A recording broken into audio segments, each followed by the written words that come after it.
Right. Okay, so we're now beginning our Eugene O'Neill workshop. Thank you everybody for coming. I'm just going to quickly give you the background to who we are, because I think some of you are new to these. And I'll just tell you how the kind of format and the form works. Basically, my name's Jake Murray. I'm one of the founding members of a theatre company in Britain called Elysium Theatre Company. We're based up in the northeast, and we do work in the north. So we do work in Durham, Newcastle, Hexham, Northumberland, and Manchester, and we're looking to go further afield in the north than even that. When COVID-19 hit, we were just about to do a production of Look Back in Anger, which we had to kind of cancel. Obviously, along with everything else. And we were thrown into a situation where we were wondering what was the best way of going forward. And the idea came that we would do online workshops. And we started with Greek drama. We looked at great European dramatists. Just to say, very briefly, put yourself on mute if you're not talking. That just helps the signal work. And it stops unwanted noise and everything coming through. So if you put yourself, and if so anyway, to go back, we did 7 or 8 workshops, I think it was, on the great European dramatists, the Greek dramatists. We did 3 on Shakespeare, and then we looked at Ibsen, Strindberg, and Chekhov, and we stopped. And then we had a lot of lovely calls to do some more. So we decided we'd look at the 3 iconic American playwrights of the 20th century, the ones who wrote first half of the century and just after the war, who essentially laid down the template for American drama. And these are Eugene O'Neill, Tennessee Williams, and Arthur Miller, who are regularly kind of seen as the gateway playwrights, the great playwrights, out of which a lot of American drama comes after that. So this week we're starting with O'Neill. Next week we'll be doing Tennessee Williams, and then after that we'll be doing Arthur Miller, and then we'll be looking perhaps at doing more next year. So we're looking at things like Beckett, we might look at Pinter, Lorca, Wilde, all sorts of stuff. We're also happy to take requests, so if people have somebody that they want us to look at, we can look at. Obviously I'm not that au fait at interesting Bulgarian expressionistic drama, but I'm sure that if it's a relatively famous playwright, we can look at that. So the way these workshops work is essentially I'm introducing the playwright, and I will take you through the playwright. We'll talk about the playwright, and then we'll also punctuate it with scenes from the plays. So if this was a normal workshop in sort of real life, in person, we would be doing live readings. I'd be asking people to do that. We can't do that. So what you're going to see is actors from our company who've been part of the company or are joining the company, who will be doing some of these sequences. Now, at any point in the workshop, you're welcome to ask any questions. I'm assuming that we have a mix of people who don't know anything about Eugene O'Neill, people who've seen one play of Eugene O'Neill or heard of Eugene O'Neill, and then people who know him very well. So the first thing I always ask at the beginning of these things is there anything that anybody particularly wants me to look at or address while we do this workshop? Because I try to tailor it to fit with the audience. So when we're not doing a reading, if you want to ask something about something that I've said, or you want to say something about the scene that we've looked at, you want to just ask. And I will provide the answer as best I can. But right at the beginning, before we embark on this whole journey, is there anything anybody wants to say or ask? I'm just at the stage of I've vaguely heard of the name Eugene O'Neill, but I'm not even sure I knew what he actually did. Okay, well that's a very good place to start. That's great. That's a good place to start. Anybody else? No. Am I talking here to anybody who's a massive Eugene O'Neill fan or scholar? No. Okay, that's good. I might qualify. My name's Eric Hayes. I'm the artistic director of the Eugene O'Neill Foundation at Dow House. So no pressure. In California. So I know I'm pretty involved in them. Great. Yeah, sounds pretty good. So that means okay. So no pressure. Great. Well, thank you, Eric. I would say it's a real honor to have you here. Thank you for coming. How did you hear about it? It was just online? Actually, somebody who I've just met recently named Annabelle Capper from New York recommended this group to me just this morning. Yeah, I think Annabelle's here, so that's great, fantastic. Okay, well, just to be clear, I'm going. My perspective, very much on drama. I'm a theatre director. Is very much from a director's point of view, and from a theatrical point of view, rather than an academic or a scholarly point of view. So some of what I'm going to be offering up is very much my opinion and my reaction to the plays and my feelings about O'Neill. So forgive me, Eric, if there's something I get wrong or you disagree with. It's all in the spirit of adventure, and part of the point of this is for us to kind of interact with each other, be as participatory as we can. So why study Eugene O'Neill? Why look at Eugene O'Neill? Basically, O'Neill is credited with creating modern American drama. When O'Neill started writing in the early 20th century, there wasn't a tragic canon in American literature in the same way that there was in Europe. Europe had gone through its transformations with Ibsen and Strindberg and Chekhov, and also it was also moving into even more experimental stuff like the more surrealist work, expressionistic work. People like Alfred Jarry was writing in France, and the German expressionists after the Second World War, Ernst Toller, Georg Kaiser, were starting to experiment with a very, very different kind of theatre, a revolutionary theatre, a more radical theatre, a theatre that was much more visual. So everything was changing and shifting. At the same time, those of you who joined us for the Strindberg and Ibsen workshops will know that Strindberg, towards the end of his life, was moving into much more non-naturalistic territory, was moving into sort of a heightened dream states in the work that he was writing. And Ibsen himself, when he wrote Peer Gynt, was writing very, very experimental kinds of drama. There were all sorts of other people, Maeterlinck, Maeterlinck, and et cetera. So things were happening in Europe, but they hadn't yet reached America. And O'Neill is the one who is seen as absorbing some of these influences and going even further back, and deciding that what he was going to do was create a unique American theatre. He was going to give America a voice. So it was almost like the Columbus moment for American drama. Before then, there wasn't a great American tragic playwright of note. The one big figure who had written in America was Dion Boucicault, who was Irish. In the 19th century, he traveled around America, hawking his wares. There was a wonderful thing he did. There was a particular play he wrote, which I think was originally called something like The Streets of Dublin. And all he did, wherever he went in the world, he just changed the references and the accents and the name. So that the Streets of Dublin became the Streets of London, the Streets of New York, the Streets of Chicago, whatever he wanted. So he just kept on changing it. So in one sense, Boucicault was creating a kind of template for drama. But he's not nearly as massive as O'Neill. And the thing with O'Neill is that he was the one who paved the way for the great dramatists that came after him. So Arthur Miller, Tennessee Williams, James Baldwin, Lorraine Hansberry, even August Wilson, who I think in funny kind of way is an African-American version of Eugene O'Neill, who was trying to create a kind of canon of African-American work, were profoundly influenced by O'Neill. And even if they weren't consciously influenced by him, because of the effect O'Neill had on American drama, they were unconsciously affected by him. So the interesting thing with O'Neill is that you can't really, well, you can appreciate the plays just as the plays, but if you want to go really deep into them, you need to know a little bit about him. And O'Neill came from a theatrical background. His father was a very famous American actor who came from he was a first-generation immigrant from Ireland, worked his way up from absolute poverty to become a very successful classical actor. And he was at one point seen as a really important classical actor. And then at a certain point, he cashed in on The Count of Monte Cristo, an adaptation of The Count of Monte Cristo, which became his cash cow. And he kind of did that for the rest of his life. It was an enormous success. He made a huge amount of money out of it, but it basically destroyed him as a serious actor because he lost the ability to play anything else. And he also himself felt that somehow he betrayed his calling. It's a little bit like a great actor suddenly getting into a soap and staying in the soap forever and then not going back to playing tragic roles. So that was his father. His mother was from also Irish background, but she was more genteel. She was from a better off background. So there was a class divide in his family. And when O'Neill started, when he was born, interesting way of looking at it, he was born in a hotel room. His father was constantly touring. So his entire childhood, and he was the third child to be born, was basically most of the time touring around America in hotel rooms and a completely transient existence. And then eventually, and this was very difficult for also his mother, who was used to having a rooted home. and having a much more kind of comfortable sort of upper middle class American upbringing. She was also very Catholic, so was his father. And it was only, in theory, they never had a proper stable home. What happened was the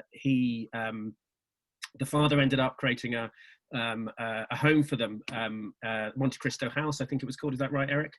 And that's where they spent their summers. So they would go out there. It was in New England. It was on the coast, and that's where they spent their summers. So this is one issue. So this whole thing of being unsettled was an early experience that Eugene O'Neill had. It then got more complicated by the fact that his father was an alcoholic, a very heavy drinker, or probably was an alcoholic, certainly was a heavy drinker, never admitted to it necessarily. And his mother, after the birth of O'Neill, became addicted to morphine. The story behind that is complicated because there were three children. There was Jamie, who was the oldest son. Then there was the middle child, who was called Edmund. And what happened with Edmund was he died of measles, I think it was. Jamie had contracted measles. Edmund was very young. He was about 2 or 3 years old.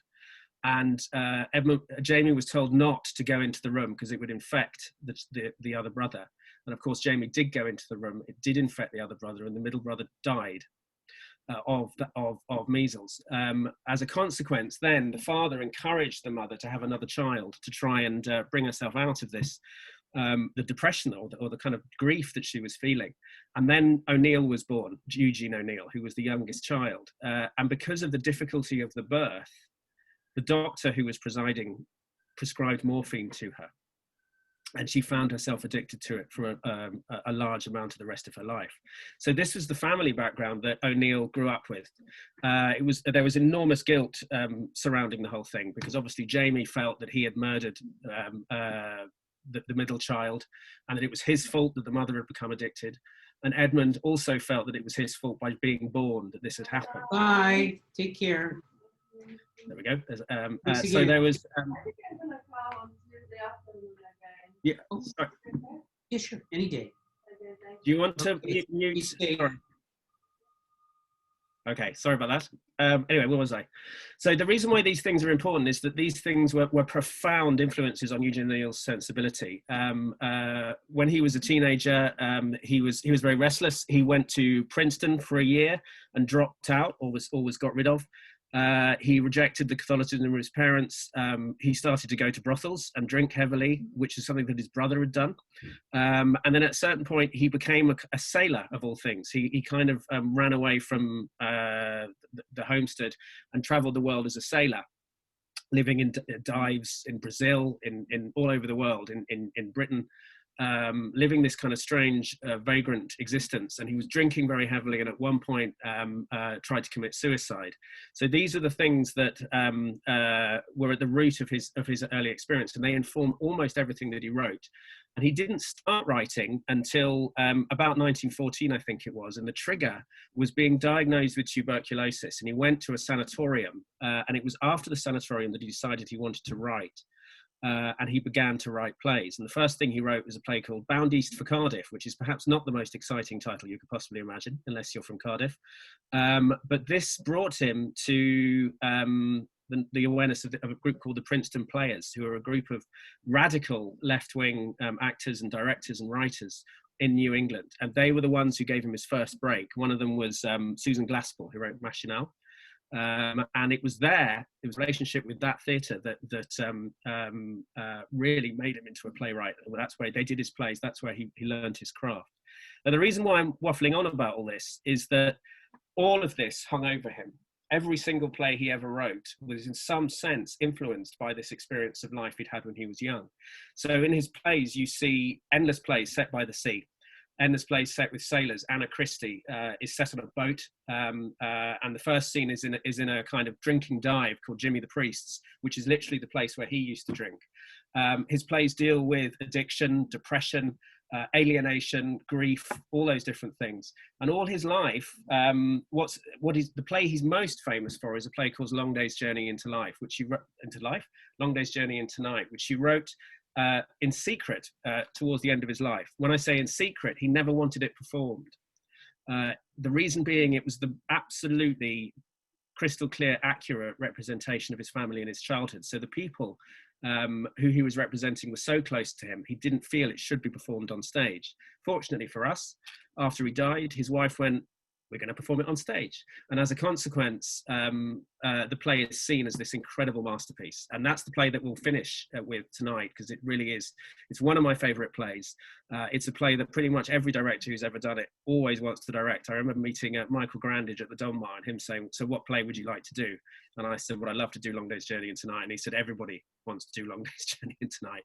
And the reason why I'm saying this is that as we look at the plays, we're going to look at three. So we're going to look at the early one, an early one, which is the Hairy Ape, and then the two ones that are seen as his great masterpieces, the Iceman, Cometh, and Long Day's Journey into Night. We're going to talk about the others, but it's also about the restless way in which, throughout his life, O'Neill was trying to find the stage form to express his kind of vision.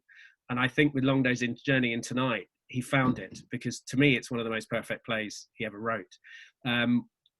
O'Neill is often criticised for being too long. The plays are too long. The clue is in the name, Long Day's Journey into Night. It's not Short Day's Journey into Night, or just a short night. It is a long play. That's about 4 hours long. The Iceman Cometh plays for 5.5 hours. Other plays, very few of the plays are tiny little short ones, except for some of the early ones. He's often criticised for being quite raw, of overstating his case, all these different things. But for me, the extraordinary power of the plays is that they have this amazing cumulative effect. The other extraordinary thing about them is that when you read them out loud, the language comes alive in a way that you're not expecting. When you read Tennessee Williams, you can see the poetry on the page. Often with O'Neill, the dialogue can seem very raw. It can seem very kind of hewn out of wood. And it doesn't seem as alive as some of these other poets. But as soon as they're read out loud, it becomes the most amazing stage language. He was the first to try and write in American vernacular. He wrote about working class people. He wrote about alcoholics. He wrote about down and outs. He wrote about prostitutes. And this was quite a major thing. Prostitutes were quite used to maybe seeing now. He turned prostitutes into tragic figures to play Anna Christie, which is like his version of A Doll's House, where he's most consciously trying to be like Ibsen or Strindberg. The central character is Anna Christie, who has been a prostitute and has come home to try and go straight, as it were. And even Ibsen or Strindberg never did that. They never took a prostitute, an absolute social outcast for the morality of those days, and tried to turn them into a tragic heroine. That's a fascinating play to look at. He also restlessly, all the way through his life, experimented with form. And this is I'm going to get to the end of this kind of preamble in a while. The huge influences on him in terms of theatre were several. The key one, or a major one, was Strindberg. Strindberg he was obsessed with. We've all done, those of you who came to the workshop before, what he loved about Strindberg was the passion and the darkness of the plays, the fact that the plays were unsentimental, that they weren't conventional, that they showed the anger and the darkness inside people, particularly in families, which somehow gave him permission to be able to do the same thing, because he was a very dark man himself. He was not a very successful father. Both his sons killed themselves. He married 3 times, disowned his daughter when she married Charlie Chaplin. Was a very unhappy, tormented man in that respect. So Strindberg was a major part of his life. But the other huge, and obviously Ibsen. Ibsen was everybody who was serious was influenced by Ibsen. But the dramatists who meant the most to him were the ancient Greeks. And if you look at, when I came back to revisit the plays this time, I saw really more than I'd ever noticed before, that each play is an attempt to try and transpose the power of Greek drama into some kind of new modern form. And that's one of the things that we're going to look at as we go. So the first play that we're going to look at is The Hairy Ape. We're just going to look at the final scene of that. The Hairy Ape was one of the very first ones he wrote. And his early plays, the first one that he got a Pulitzer Prize was The Emperor Jones, and these two plays are often put together. The Emperor Jones is the first drama to have an African-American tragic hero since Othello. He was the first one to do that, and people don't really recognize what an enormous, quite daring thing that was to do in the 1920s when he wrote it. I saw a production of it with Patterson Joseph done in London a few years ago, and it still seemed very, very powerful. This is a kind of companion piece to Hairy Ape because they're both essentially expressionistic. They take the imagery and the stage styles of expressionism, which obviously he was excited about at the time, and he tries to transpose them into America. So The Emperor Jones is set on Haiti. and is about an escaped slave who has become an emperor. He's known as the Emperor Jones. And in the play, a revolution takes place, and he's basically pursued through the jungle and eventually killed in a sort of like a kind of hunt as his people rebel against him.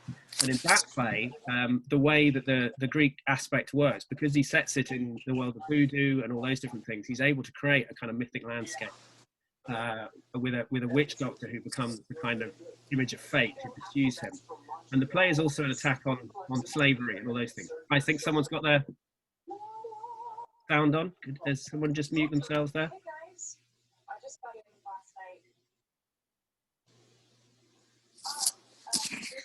night. Okay, someone got their sound on. Okay, anyway, never mind. There we go. So the Hairy Ape. You mute yourself. Yeah. Great. Mute myself? I say Kimberly. Oh, right, okay, no problem. So with the Hairy Ape is the kind of counterpart. This is the most expressionistic of his plays. And this is an extraordinary drama. It's not a long drama. It's about 90 minutes long. He was trying to find, so is the Emperor Jones. He was trying to find the compression of a Greek drama. The Hairy Ape starts, and it's very influenced by the era when he was very influenced by Marxism and communism and being part of the movement. And it starts in the belly of an ocean liner. And the main character is Yank, who is this, he's a stoker. He works in the engine room. And he is the Hairy Ape of the title. And he's like when you first encounter him, he's like this massive, bullish, incredible hulk of a man who speaks in this incredibly crude New York dialect. And he's not interested in politics. He sees himself as the king down in this engine room. But what happens is, and again, this is very influential. If you think of Metropolis, that's the kind of imagery of it. And O'Neill is very clear of how he wants these extraordinary kind of frightening, angular kind of environments around him. And each scene follows him as he flees from the ship. And he goes in search of a woman, an heiress, who comes down to see the workers. And when she sees the Yank, she faints and collapses. But she's also probably the most beautiful woman he's ever seen, because she's from a very simple privileged background. She's dressed all in white, so she appears as a kind of sort of apparition to him. And she faints when he sees him because he's horrified by his kind of brutal ugliness. And she calls him a filthy beast, and he pursues her. He escapes from the ship, and he goes on this extraordinary hallucinatory kind of journey through New York trying to find her.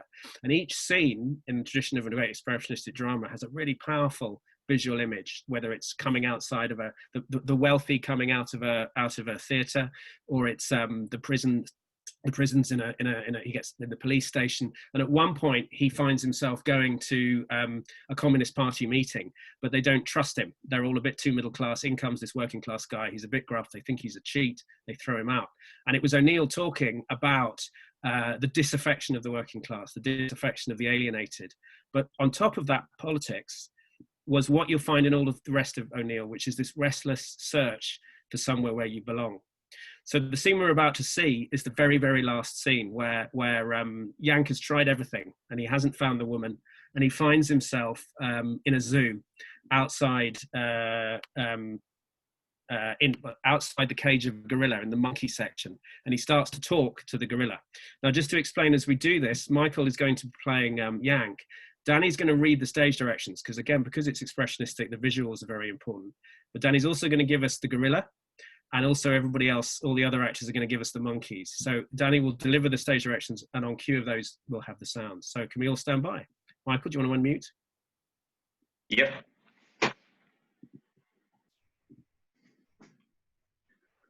Welcome to your city, huh? Hail, hail! The gang's all here. At the sound of his voice, the chattering dies away into an attentive silence. Yank walks up to the gorilla's cage and, leaning over the railing, stares in at its occupant, who stares back at him, silent and motionless. There is a pause of dead stillness. Then Yank begins to talk in a friendly, confidential tone, half mockingly, but with a deep undercurrent of sympathy.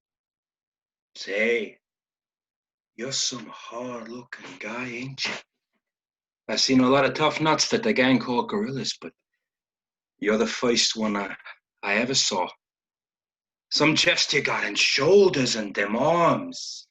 And mitts, I bet you got a punching eye to fist that'd knock 'em all silly. this with genuine admiration. The gorilla, as if he understood, stands upright, swelling out his chest and pounding on it with his fist. Yank grins sympathetically. Sure, I get you. You challenged the whole world, huh? You got what I was saying, even though you muffed the words. And why wouldn't you get me? And we both members of the same club, the Hairy Apes? They stare at each other. A pause. Then Yank goes on slowly and bitterly. So you what she seen when she looked at me? The white-faced tart. I was you to her, get me? Only out of the cage, broke out, free to murder her, see? Sure, that's what she thought. She wasn't wise that I was in a cage too, worse than yours. Sure, a damn sight, 'cause you got some chance to bust loose for me. Oh, hell, it's all wrong, ain't it? I suppose you want to know what I'm doing here, huh? I've been warming a bench down the battery ever since last night. Sure, I seen the sun come up.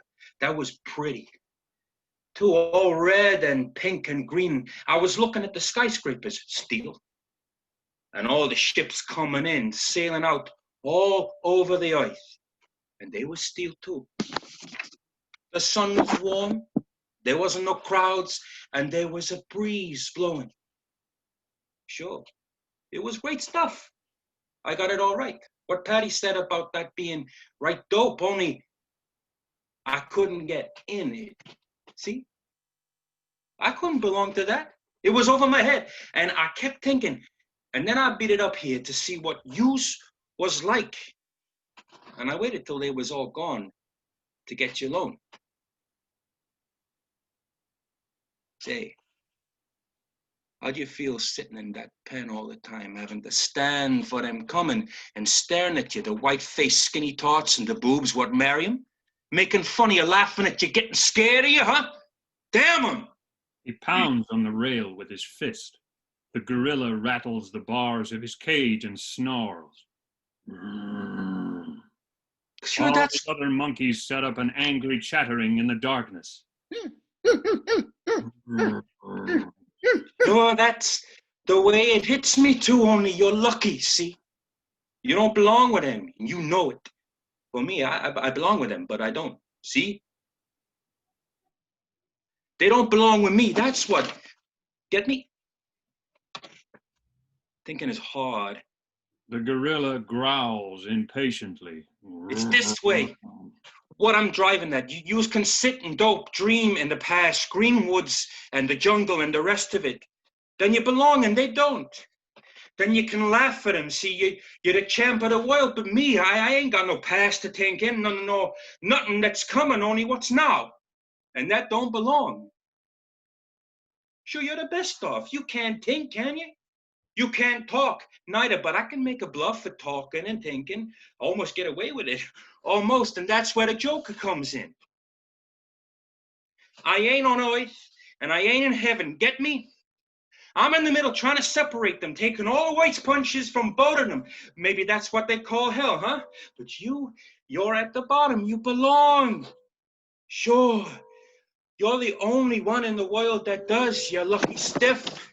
The gorilla growls proudly. And that's why they gotta put you in a cage, see?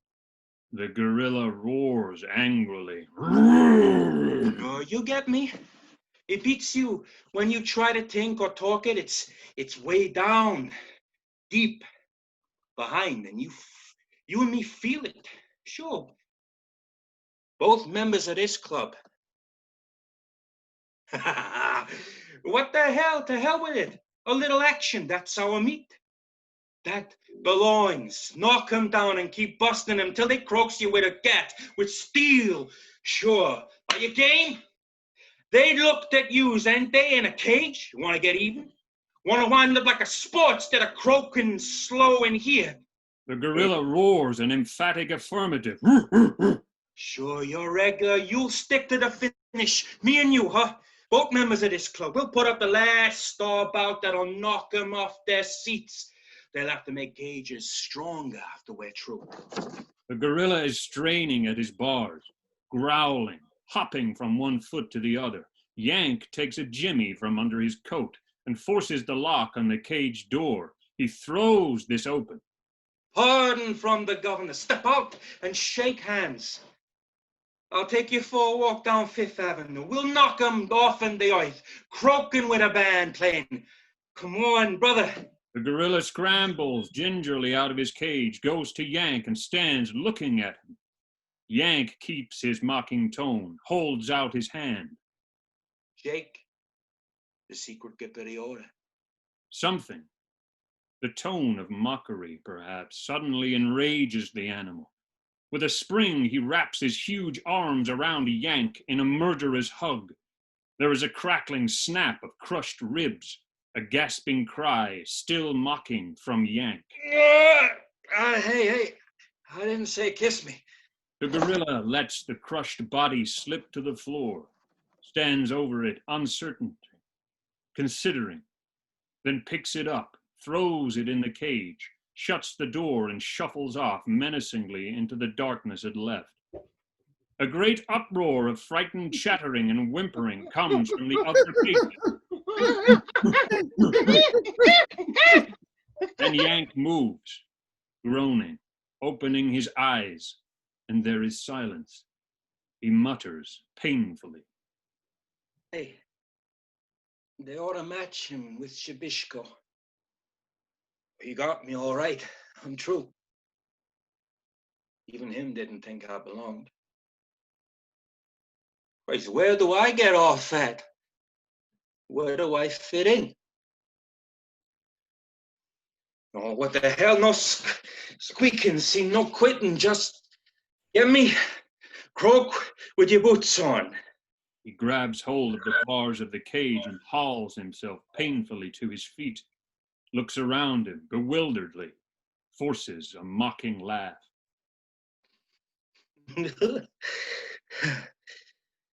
In the cage, huh? Ladies and gents, step forward and take a slant at the one, the only, one and original. Hairy Ape from the wilds of... He slips in a heap on the floor and dies. The monkeys set up a chattering, whimpering wail.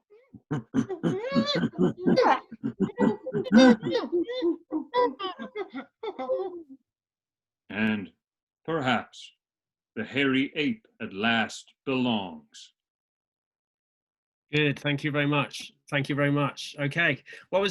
What I loved about that was, again, that kind of demonstrated my point that as soon as the language is delivered, you can hear in the way Michael was delivering that every Scorsese movie, the language of Al Pacino, the language of Dog Day Afternoon, of Taxi Driver, and it was wonderful to hear it, really beautifully read. I hope you don't mind, we wanted the monkey sounds because it's such an essential part of what the scene is all about. And the point there is that Yank is on this spiritual quest. He's on a political quest and a spiritual quest. And that final confrontation with the gorilla, where the gorilla seems more free than him, is the kind of final tragic kind of vision that he has. But you'll also notice in it, there's all sorts of religious imagery, the idea of there's heaven up there and there's hell down here. Right at the beginning, he talks about being in hell when he's in the engine room. And this is very much the influence of the Catholic upbringing that O'Neill had. Although O'Neill rejected it in his mind, he was massively inspired by this kind of epic vision of redemption and heaven and hell and guilt. And one of the things that I want to talk about, and we'll see it as the play goes on, is the idea of confessional, of a character revealing their soul, of revealing what's tormenting them and opening up. The more he writes, the more that becomes an essential part of him. And we'll see that when we look at the Iceman Cometh and also most particularly the Long Day's Journey into Night, which is full of the most amazing confessional scenes. So although O'Neill officially got rid of his Catholicism, the spiritual influence of it, the idea that there was a kind of landscape of the human soul where people did have moralities and they were tormented by it and they wanted to reveal who they truly were. And there's a kind of purgation in them, run through all his work. The other thing, one of you just wrote, Carolyn, and asked, how would you stage a piece like that? Again, you need to make it very expressionistic. Obviously, you have someone in a gorilla suit who is playing the gorilla, and you need an actor with that kind of burly, kind of comparable sort of physicality. But the heartbreak of it is as well as it being about a man in a cage, as he says, he dies in the cage, and he talks about the ape being freer than him. He starts in the cage, which is down in the engine room of the ship, and he ends up in a cage at the end, dying. And again, that's Eugene O'Neill mixing his political vision of the. This is talking about the 20s, long before there was any of the kind of later social reforms, where workers were, treated pretty appallingly, and the disparity in income was enormous. So there's nowhere for Yank to be, but it's both a political and a spiritual kind of journey that he goes on. And Dan Bradford, are you there? Oh, he slipped away. No, Yeah, I'm here. No, I'm here. I meant to start with a particular quote from Long Day's Journey in Tonight, but this is the best place to put it, I think, because this is O'Neill saying something about himself, which is in Long Day's Journey, in the character that he writes for himself, Edmund. But you'll hear from what he says here a similarity to what Yank is talking about. Where do I belong? Dan, would you just give us those lines? Yeah, sorry, I gotta find it. Okay, so these are two plays from either end of his career. We'll come to this play later, but I wanted to start with the Hairy Ape because, as I say, to me it's a play which was a breakthrough play, and I think actually it'd be fascinating to do now. When you read it, it feels a little bit dated, but when you hear it, it comes very much to life. And when I read it the other day, I was very struck by how what O'Neill had was a very, very, very clear stage vision of how he wanted to dramatize this political and spiritual kind of journey this character goes on. So Michael had talked about where do I belong. Daniel, can you give me the line? Yeah, sorry, I gotta bring it up again now. Yeah, it was a great mistake my being born a man. I would have been much more successful as a seagull or a fish. As it is, I would always be a stranger who never feels at home, who does not really want and is not really wanted, who can never belong, who must always be a little in love with death. Okay, so that's O'Neill's wisdom at the end of his life about his own existence. And as I say, what you get there, beautifully, thanks Dan, it's a much more poetic piece of writing. You can see it much more naturalistic. But that sensibility of being a vagrant on this earth, of not belonging, of longing for death, of running from the pain of life, this is something that runs all the way through his plays. And the last two, we're about to move on to Iceman, Cometh. I'm just going to talk a little bit about what that play is all about, people who have absolutely fled from their deepest pain and tried to take solace in drink and a camaraderie of drink. We'll get to that in a sec, but I wanted to just talk very briefly about the plays that he wrote in the middle. So he, as I say, he was a massively restless experimenter, this effort to try and find the metaphor for Greek drama in American context. So this produced all sorts of different plays. Anna Christie, which I've mentioned before, which to me is his most Ibsen-like play. In that one, it's also the first act is set on a sailor's drinking bar, Jimmy the Priest's on the harbour, and then the seafront, and the last three scenes, acts rather, take place on a boat, Chris Christopherson's boat. Chris Christopherson is a Swedish sailor, and Anna Christie is his daughter, and they've been estranged. Anna Christie comes back, and the play becomes about Anna's attempt to marry an Irish sailor who falls in love with her, only to discover that she's been a prostitute, and the shock that this creates for all of them. And in that play, which again is very Ibsen, the way that O'Neill tries to create the sense of Greek fate is to talk about the sea, the devil sea, that the sea in some way has brought them all together and has this kind of strange wisdom. And the most overtly Greek play he wrote was Morning Becomes Electra, which was a trilogy of plays where he tried to take the Oresteia of Aeschylus and transpose them into the American Civil War, the antebellum period. So Agamemnon becomes an American general, coming home from the Civil War. He's killed by his wife and the children. So you have the full saga, all three. The chorus is a black servant. Now I saw that performed at the National in a production with Helen Mirren and Tim Pigott-Smith, Eve Best, Clark Peters, and Paul Hilton, who I don't think is quite so well known. And it was an extraordinary thing to see. It was massive and epic. But the problem with the play is it's quite cumbersome. It's like watching a massive Imperial battlecruiser kind of move across the stage, and you're slightly left outside the characters. But that was his most direct attempt to engage with the Greek thing. The two plays where I think he got it absolutely or best are The Iceman, Cometh and Long Day's Journey into Night, where in The Long Day's Journey into Night, the perfection of it is you don't even notice. It's so integrated, the idea of Greek drama, that you don't even notice. It comes across almost as a naturalistic piece. And the subtlety with the way he creates the kind of Oresteia, the dynastic thing in it, is so effective. It's like, for me, he perfects his form. So The Iceman Cometh, which when I read it the other day again, I think I read it years ago, it was my father's favourite play. He spent his entire life wanting to do it and never could. So no pressure, Alan. This is he wrote it at the same time as Long Day's Journey into Night.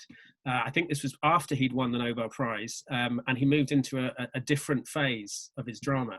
Now, The Iceman Cometh is set in Harry Hope's bar, which is his version of Jimmy the Priest, which is where O'Neill himself drank when he was a young man and tried to kill himself. And what you see in the first act is this enormous cast of men in their 60s, basically, who are all drunks. They live there. It's known as the Last Chance Saloon. It's literally the Last Chance Saloon. And they become an absolute microcosm of America and the world of its time. There's a black character. There's an Englishman who's an ex-soldier from the Imperial Army, and then there's a Boer. So you get that old world element to the whole thing, and then you get a whole array of ruined alcoholic Marxists and Europeans and Americans, and hiding in with all the Harry Hope is the guy who presides over the whole thing. He's probably the biggest alcoholic of them all, and they're all feeding off each other, and they each have a pipe dream. And this again is a massive theme all the way through O'Neill, is that if life is essentially a nightmare, what keeps you going? And the idea in this play is it's the pipe dream, the dream of tomorrow. The idea is that all these men, they're basically wrecks, and you know that eventually they will basically drink themselves to death.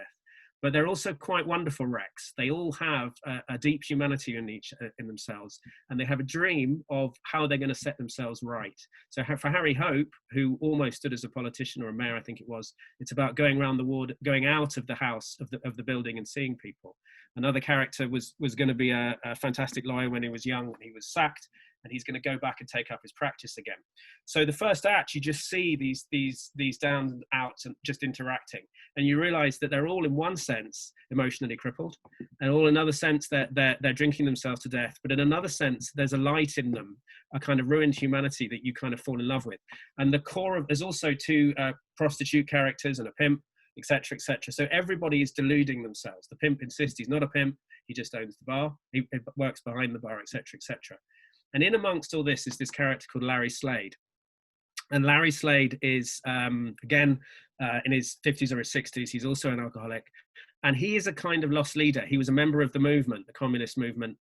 And in the film, Robert Ryan, the great actor Robert Ryan, played him. And Larry Slade is older, and he sees himself as a philosopher. And they call him the grandstand, the philosopher. And his view is life is pointless, human nature is awful, so there's nothing you can do. And into this world comes a young man called Parrot, who, and the point about Larry is that he was an idealist. He did believe in the movement, a better world, but he's lost that belief. So the secular faith of Marxism has become meaningless to him because he believes human nature is essentially one of greed and corruption. So he's hiding in the bar with everybody else. And into it comes a young man called Parrot, played by Jeff Bridges in the film. And Parrot is the son of Larry's ex-lover, who was the leader of, she was a woman, and she ran a communist cell. And Parrot reveals that the cell has been ratted on, and that someone informed on them they've all been arrested. And he comes in, to find he remembers Larry, and he comes to Larry for help. So this first scene, and Larry becomes one of the main protagonists of the whole thing. So this first scene is a scene between Larry and Parrot. This is before the character of Hickey appears, and Hickey is the kind of central figure to the whole thing. So Danny and Robin, can you take it away? What made you leave the movement, Larry? Was it on account of Mother? Don't be a damn fool. What the hell put that into your head? Why, nothing, except I remember what a fight you had with her before you left. Well, if you do, I don't. That was 11 years ago. You were only 7. If we did quarrel, it was because I told her I'd become convinced the movement was only a beautiful pipe dream. I don't remember it that way. Well, then you can blame your imagination and forget it. You asked me why I quit the movement. I had a lot of good reasons. One was myself, and another was my comrades, and the last was a breed of swine called men in general. For myself, I was forced to admit at the end of 30 years' devotion to the cause that I was never made for it. I was born condemned to be one of those who has to see all sides of a question. When you're damned like that, the questions multiply for you until in the end, it's all question and no answer. As history proves, to be a worldly success at anything, especially revolution, you have to wear blinders like a horse and see only straight in front of you. You have to see, too, that this is all black and this is all white. As for my comrades and the great cause, I felt as Horace Walpole did about England, that he could love it if it weren't for the people in it. The material that ideal free society must be constructed from is men themselves. And you can't build a marble temple out of a mixture of mud and manure. When a man's soul is in the sow's ear, it'll be time enough to dream of silk purses. Well, that's why I quit the movement. And if it leaves you any wiser, at any rate, you see, it had nothing to do with your mother. Oh, sure, I see. But I'll bet Mother has always thought it was on her account. You know her, Larry. To hear her go on sometimes, you'd think she was the movement. That's a hell of a way for you to talk after what happened to her. Don't get me wrong, I wasn't sneering, Larry. Only kidding. I said the same thing to her lots of times to kid her. But you're right. I know I shouldn't. I shouldn't now. I keep forgetting she's in jail. It doesn't seem real. I can't believe it about her. She's always been so free. But I don't want to think of it. What have you been doing all the years since you left the coast, Larry? Nothing I could help doing. If I don't believe in the movement, I don't believe in anything else either, especially not the state. I've refused to become a useful member of its society. I've been a philosophical drunken bum. I'm proud of it. Listen to me. I hope you've deduced that I've my own reason for answering the impertinent questions of a stranger. But that's all you are to me. I'm warning you at the start, so there'll be no misunderstanding that I've nothing left to give. And I want to be left alone, and I'll thank you to keep your life to yourself. I feel you're looking for some answer to something. I have no answer to give anyone, not even myself. Unless you can call what Heine wrote in his poem to morphine an answer. Lo, sleep is good, better is death. In sooth, the best of all were never to be born. Good, thank you very much. Really nice. So you can see, again, when you read The Iceman Cometh, particularly that first act, it can feel very forbidding, very, very hardcore, very kind of, again, hewn out of wood. And it feels when you read it that the language doesn't necessarily come to life. But when you hear it, again, the potency of it is enormous. And these two men, they're a major part of the whole thing. Larry's one of the big focuses of the whole thing. And this, again, is this Catholic thing of what Parrot, as gradually it emerges that Parrot is really looking for absolution. He wants Larry to be his father figure, a confessor and also a parent, someone who will guide him. Because it turns out gradually, you realize it quite early on, that it's actually Parrot who has betrayed his mother, and his mother is now in prison. And the guilt has sent him across America, because as Danny and I were talking about it, he says, this is my first time in the East. He's come all the way across America to find Larry and try and find some kind of answer. Now, Larry himself the reason he's crossed is because he wants to get away from his past. So what you've got there is the Orestes again, fleeing the Furies. They've fled all the way across America to this nowhere place where they're going to be, where it's almost like the toilet of the world, as it were. It's the last chance saloon of the world. And this also brings me on to this wonderful thing, of course, is that the great god of Greek drama is Dionysus, the exiled god, the wandering god, and also the god of drink. And drink is such an important part of these two plays, of both The Iceman Cometh and Long Day's Journey into Night. And the play is very much about people, as I say, fleeing their pain, fleeing their history, but they're being tormented by it. And this is where it segues into the Catholic thing. Is the only way, in one sense, they can find redemption is if somehow they can confess and they can find absolution. And that's in some way what the play is about. Now, the reason why the play then suddenly becomes something much more enormous is the intervention of this character called Hickey. And Hickey is the part that Kevin Spacey famously played over here a few years ago in the legendary production at the Almeida, which then went into the West End. Now, Hickey is an incredible creation. Hickey, when I read it, also, again, this time round, all sorts of veils dropped from my, I don't know what the word is, scales dropped from my eyes. Hickey is a salesman. Hickey is the opposite to what Larry is. So Hickey represents the salesman aspect of America. And when I was reading it the other day, I texted, the reason why, actually, interestingly enough, I was only going to focus on Long Day's Journey into Night, but Alan asked me that he'd really like to have a go at Hickey. So I went off and go, okay, I'll have a read of Iceman Cometh. And I realized as I read it, there is a direct line between Hickey and Willy Loman in Death of a Salesman. And actually the figure who comes before them is Gatsby. The ability in America, the dream in America, that you can reinvent yourself, you can perform if you succeed. And Hickey comes in. The other thing is Hickey is the son of a preacher. So Hickey represents two very key parts of America, religion and capitalism, salesman, commerce. And he comes in, and he used to be, they're all waiting for him to turn up because although he doesn't spend all his time in Harry Hope's, every year he comes back and he celebrates his birthday with them all, and they're all pleased to see him. So he does actually live outside this kind of hole that they all live in. So he turns up and they're all pleased to see him. It's all fantastic. And he used to drink with them all the time. But this time something has changed.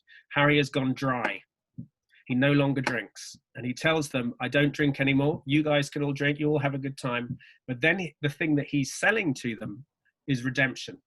Freedom from their pipe dream, freedom from the thing that's destroying them, freedom from drink. And he decides he's going to go to work on them all, and he's going to save them. And for the rest of the play, what he tries to do is individually to make each one of them face the thing that they're most frightened of, purge themselves of their demon, let go of drink, and be whole again. And what I realized when I was reading this, and we'll look at this wonderful scene between him and Larry, is, of course, it's the god arriving. It's Dionysus arriving. Dionysus is the one who comes and brings the benediction and transformation, but it's also Christ. It's a bit of both. He comes selling salvation. And the one character in the whole thing, all of them feel very uncomfortable because the last thing they want to do is give up drinking. They also don't want to, they're also frightened of facing up to the thing that is kind of got them where they are. But the one character in the whole thing who is skeptical of Hickey right from the start is Larry. And the two of them become protagonists in the play, like in the Bacchae, Pentheus and Dionysus. And the scene that we're about to see is a scene in which the two of them discuss this whole issue of redemption. Gentlemen, if you take it away. Leave Hugo be. He rotted 10 years in prison for his faith. He's earned his dream. Have you no decency or pity? Hello? What's this? I thought you were in the grandstand. Listen, Larry, you're getting me all wrong. Hell, you ought to know me better. I've always been the best-natured slob in the world. Of course I have pity. But now I've seen the light. It isn't my old kind of pity, the kind yours is. It isn't the kind that lets itself off easy by encouraging some poor guy to go on kidding himself with a lie. The kind that leaves the poor slob worse off because it makes him feel guiltier than ever. The kind that makes his lying hopes nag at him and reproach him until he's a rotten skunk in his own eyes. I know all about that kind of pity. I've had a bellyful of it in my time, and it's all wrong. No, sir. The kind of pity I feel now is after final results that will really save the poor guy and make him contented with what he is, and quit battling himself and find peace for the rest of his life. Oh, I know how you resent the way I have to show you up to yourself. I don't blame you. I know from my own experience it's bitter medicine, facing yourself in the mirror with the old false whiskers off. But you forget that once you're cured. You'll be grateful to me when all at once you find you're able to admit, without feeling ashamed, that all the grandstand foolosopher bunk and the waiting for the big sleep stuff is a pipe dream. You'll say to yourself, I'm just an old man who's scared of life, but even more scared of dying. So I'm keeping drunk and hanging on to life at any price, and what of it? Then you'll know what real peace means, Larry, because you won't be scared of either life or death anymore. You simply won't give a damn, any more than I do. Good God, if I'm not beginning to think you've gone mad. You're a liar. Now, listen, that's no way to talk to an old pal who's trying to help you. Hell, if you really wanted to die, you'd just take a hop off your fire escape, wouldn't you? And if you really were in the grandstand, you wouldn't be pitying everyone. Oh, I know the truth is tough at first. It was for me. All I ask is for you to suspend judgment and give it a chance. I'll absolutely guarantee. Hell, Larry, I'm no fool. Do you suppose I deliberately set out to get under everyone's skin and put myself in Dutch with my old pals? If I wasn't certain from my own experience that it means contentment in the end for all of you. As for my being bughouse, you can't crawl out of it that way. Hell, I'm too damn sane. I can size up guys and turn them inside out better than I ever could, even when they're strangers like that Parrot kid. He's licked, Larry. I think there's only one possible way out you can help him to take. That is, if you have the right kind of pity for him. What do you mean? I'm not advising him, except to leave me out of his troubles. He's nothing to me. You'll find he won't agree to that. He'll keep after you until he makes you help him, because he has to be punished so he can forgive himself. He's lost all his guts. He can't manage it alone, and you're the only one he can turn to. For the love of God, mind your own business. A lot you know about him. He's hardly spoken to you. No, that's right. But I do know a lot about him just the same. I've had hell inside me. I can spot it in others. Maybe that's what gives me the feeling there's something familiar about him. Something between us. No, it's more than that. I can't figure it. Tell me about him. For instance, I don't imagine he's married, is he? No. Hasn't he been mixed up with some woman? I don't mean trollops. I mean the old real love stuff that crucifies you. Maybe you're right. I wouldn't be surprised. I see. You think I'm on the wrong track, and you're glad I am, because then I won't suspect whatever he did about the great cause. That's another lie you tell yourself, Larry, that the good old cause means nothing to you anymore. But you're all wrong about Parrot. That isn't what's got him stopped. It's what's behind that. And it's a woman. I recognize the symptoms. You're the boy who's never wrong. Don't be a damn fool. His trouble is he was brought up a devout believer in the movement, and now he's lost his faith. It's a shock, but he's young, and he'll soon find another dream just as good. Or as bad. All right. I'll let it go at that, Larry. He's nothing to me, except I'm glad he's here because he'll help me make you wake up to yourself. I don't even like the guy, or the feeling there's anything between us. But you'll find I'm right just the same when you get to the final showdown in him. There'll be no showdown.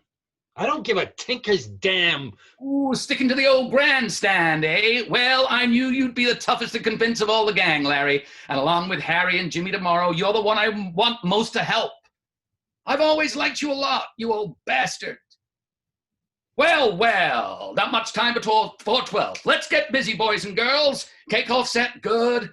And my presents and yours, girls and Chocks and Rockies. Fine. Harry certainly be touched by your thought of him. You go in the bar, Pearl and Margie, and get the grub ready so it can be brought right in. There'll be some drinking and toasts first, of course. My idea is to use the wine for that. So get it all set. I'll go upstairs now and root everyone out. Harry the last. I'll come back with him. Somebody light the candles on the cake when you hear us coming, and you start playing Harry's favorite tune, Cora. Hustle now, everyone. We want us to come off in style. Nice, thank you very much. Beautiful. Again, you can just hear the language just come to life, and it's almost like a Western, two kind of cowboys facing each other off.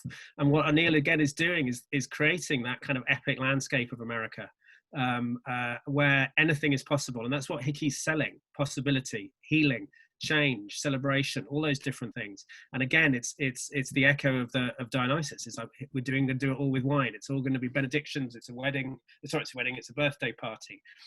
And this might all seem a bit extreme, but there's absolutely no doubt that O'Neill was steeped in his Greek mythology. And he also knew, for instance, this whole ritual of Hickey coming back every year, that the Dionysia happened every year. And also one of the points about Dionysus was that he appeared regularly every year, and then he disappeared, and then he came back. So there's these constant kind of processes. And what's wonderful, what I thought Alan really captured there, was the whole salesman thing. I'm selling you redemption. I'm going to save you. This happened to me. I'm going to save you. And actually, what's extraordinary about it is Hickey's psychological insight is absolutely right about all of them. What he says about Larry is you're pretending that the movement doesn't mean anything to you, but actually you do. And that's Larry's torment, is he can't quite give up on his idealism. He can't kill the romanticism in him. And the big question in the play is, can you be saved? Can you be turned around? Because if you want to be turned around, you want your therapist to do it, you want whatever it is, your religion, whatever it is, some way of healing yourself. But A, is it possible? Is it just a pipe dream? And B, what is the real process? What comes with that? What do you lose? Because one of the things about being healed is it's frightening to lose who you remember who you were. Do you know what I mean? So the third act becomes this extraordinary process where Hickey starts to work on all of them. And he makes Harry go out for a walk. He makes another one, sends them out to go back to his job. He tries to make them, and they all stop drinking, and they all find that very difficult. And something starts to happen. They start to open up, and they have a go at getting healed. The only one who refuses to do it is Larry. And Hickey kind of knows that Larry and he are a kind of nemesis. Then the big mystery in the play is, why is Hickey doing this? What's happened to him? That's what Larry keeps asking him. What's changed you? What is it that you're not telling us? And Hickey won't tell them. But you gradually find out in each act that, first of all, his wife is dead. His wife has died recently. And secondly, you learn that she was killed. And you don't know who did this. And obviously it keeps on coming up at very kind of heightened moments where Larry's often having a go at Hickey, and then Hickey just very calmly says, I can't, she's called Evelyn, I think she's called, she's dead, I'm afraid. And obviously they all go, oh my God, really sorry, I'm so sorry, that's really bad, I'm really sorry about that. But then he doesn't tell her why she died or how she died. And again, Larry pushes him, and she was killed. And then gradually it's revealed in the last act where Hickey has gone all as far as he can go trying to get everybody to change. And then it starts to fail. Harry Hope comes back, he can't get to the other side of the street. It all starts to go wrong. And gradually it dawns on us and Larry and everybody else that Hickey has killed his wife. And actually that is what has triggered this strange transformation. And the extraordinary thing about Hickey is that the pipe dream he's presenting, I'm healed, is his own new pipe dream. And the center of the last act, and this again is what I mean by the confessional, and it's a phenomenal last act, is Harry actually gives himself up. He phones the police, tells them to come, and he confesses to all the drinkers as what he's done. And it's about, 12 pages of confession with the occasional word from everybody else. And it's a remarkable piece of writing, as essentially this man reveals the truth about him. So it takes down the mask. This is why I think there's a link between him and Gatsby, in that Gatsby is someone who wears a mask. He's reinvented himself to become something else so he can be someone else to get what he wants. And that's what Hickey has done. In some sense, he's killed his wife and some kind of strange mental condition where I'm liberated now, I'm somebody else, I'm now going to go and become a kind of Christ figure, I'm going to sell redemption. So in this scene, he reveals what he did. Alan, take it away. Anyway, she forgave me. The same way she forgave me every time I'd turn up after a periodical drunk. You all know what I'd be like at the end of one. You've seen me, like something lying in the gutter the no alley cat would lower itself to drag in. Something they threw out of the DT ward in Bellevue along with the garbage. Something that ought to be dead and isn't. Evelyn wouldn't have heard from me in a month or more. She'd been waiting there alone with the neighbors, shaking their heads and feeling sorry for her out loud. That was before she got me to move to the outskirts, where there weren't any next-door neighbors. And then the door would open, and then I'd stumble, looking like what I'd said, into her home, where she kept everything so spotless and clean. And I'd sworn it would never happen again. And now I'd start swearing again this was the last time. I could see disgust having a battle in her eyes with love. Love always won. She'd make herself kiss me as if nothing had happened, as if I'd just come home from a business trip. She'd never complain or bawl me out. Christ! Can you imagine what a guilty skunk she made me feel?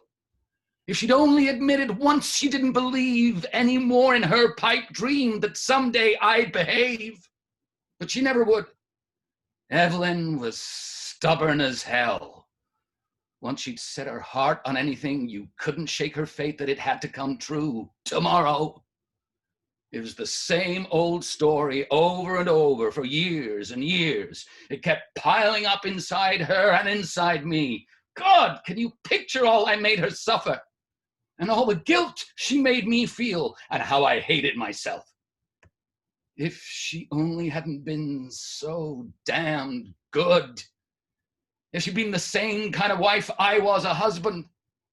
God, I used to pray sometimes.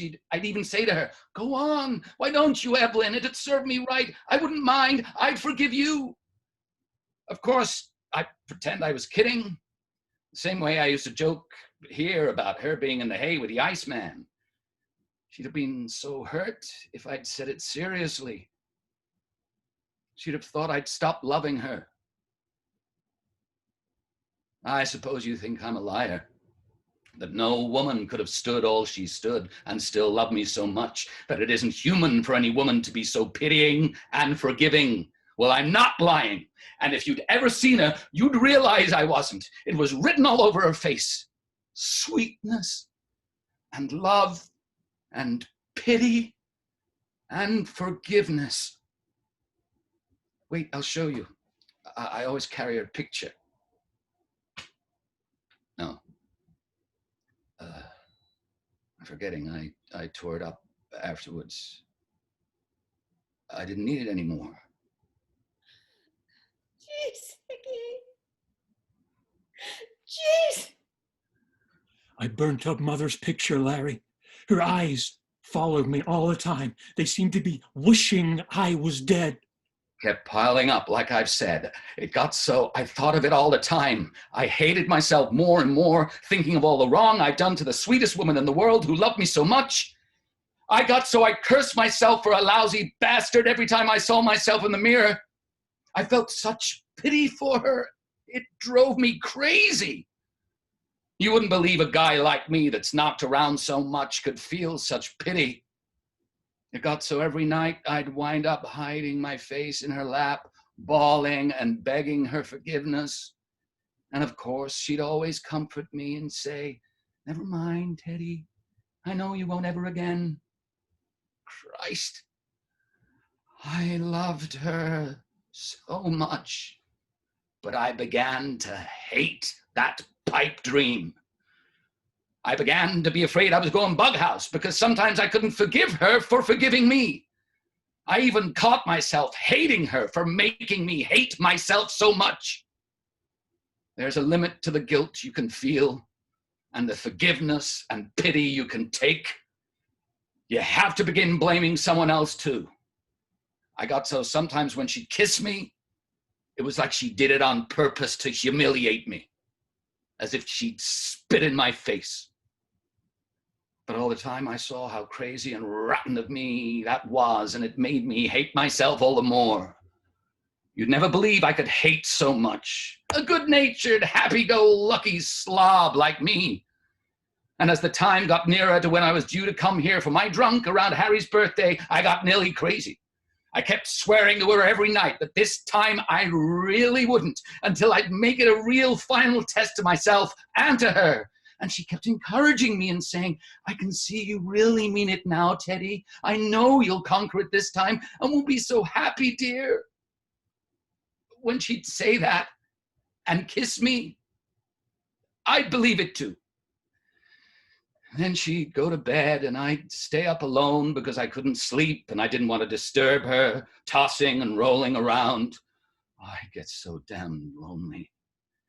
I'd get thinking how peaceful it was here, sitting around with the old gang, getting drunk and forgetting love, joking and laughing and singing and swapping lies. And finally, I knew I'd have to come. And I knew if I came this time, it was the finish. I'd never have the guts to go back and be forgiven again. And that would break Evelyn's heart, because to her, it would mean I didn't love her anymore. That last night, I'd driven myself crazy trying to figure out some way out for her. I went into the bedroom. I was going to tell her it was the end, but I couldn't do that to her. She was sound asleep. I thought, God, if she'd only never wake up, she'd never know. And then it came to me, the only possible way out for her sake. I remembered I'd given her a gun for protection while I was away, and it was in the bureau drawer. She'd never feel any pain, never wake up from her dream. So I... Give us a rest, for the love of Christ. Who the hell cares? We want to pass out in peace. So I killed her. May as well confess, Larry. There's no use lying anymore. You know, anyway.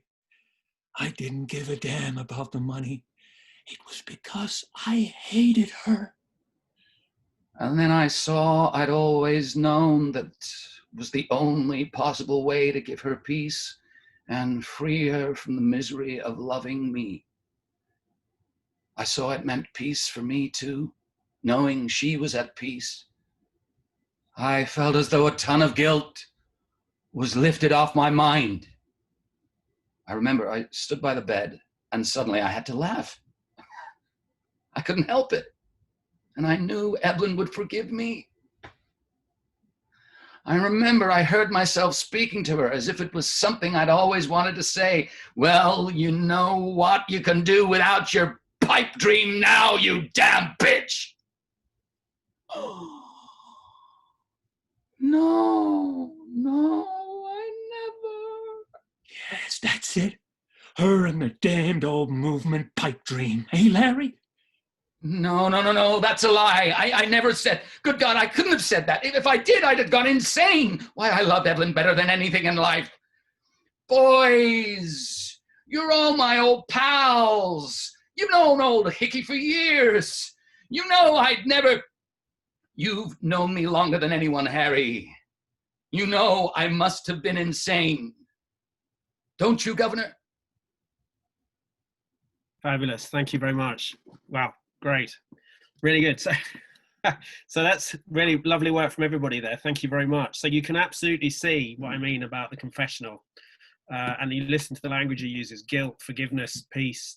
It's steeped in that religious kind of language, the landscape, the spiritual landscape, and the pain and the guilt. And this is another theme that again runs through O'Neill, is the guilt about women, because O'Neill had a very tortured relationship with women. He could be very misogynistic. He was married 3 times. The first woman he married, the first woman he married, he left her and went to another part of the world, of America, leaving her with the baby, and only agreed to marry her because the baby appeared. This is the first wife he married, and it was just a kind of dalliance that became a marriage. The second one, he went off with someone else, and then he abandoned her for somebody else again. And the torture in his plays that the men feel is that the women are in some sense better than them. and that in some sense they're not living up to what they should be doing for the women. That comes very powerfully into Long Day's Journey into Night, when you have this really the central image of the mother.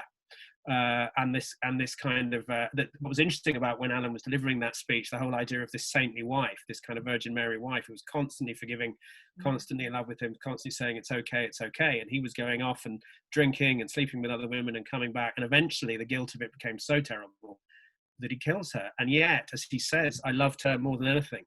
And in some sense, this makes up the kind of central section of the fourth act.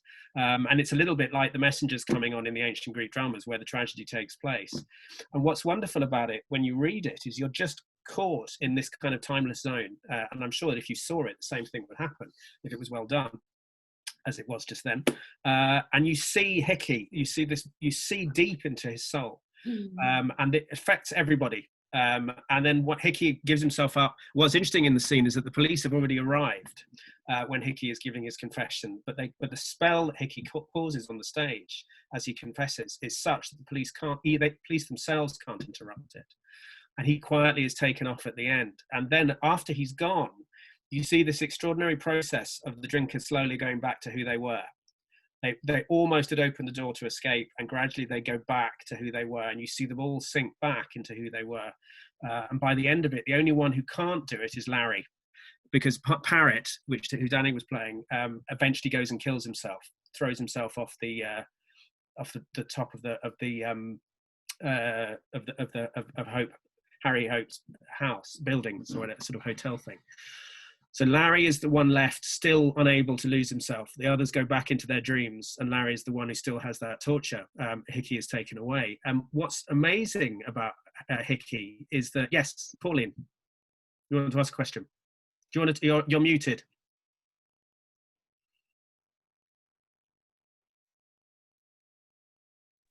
Yeah.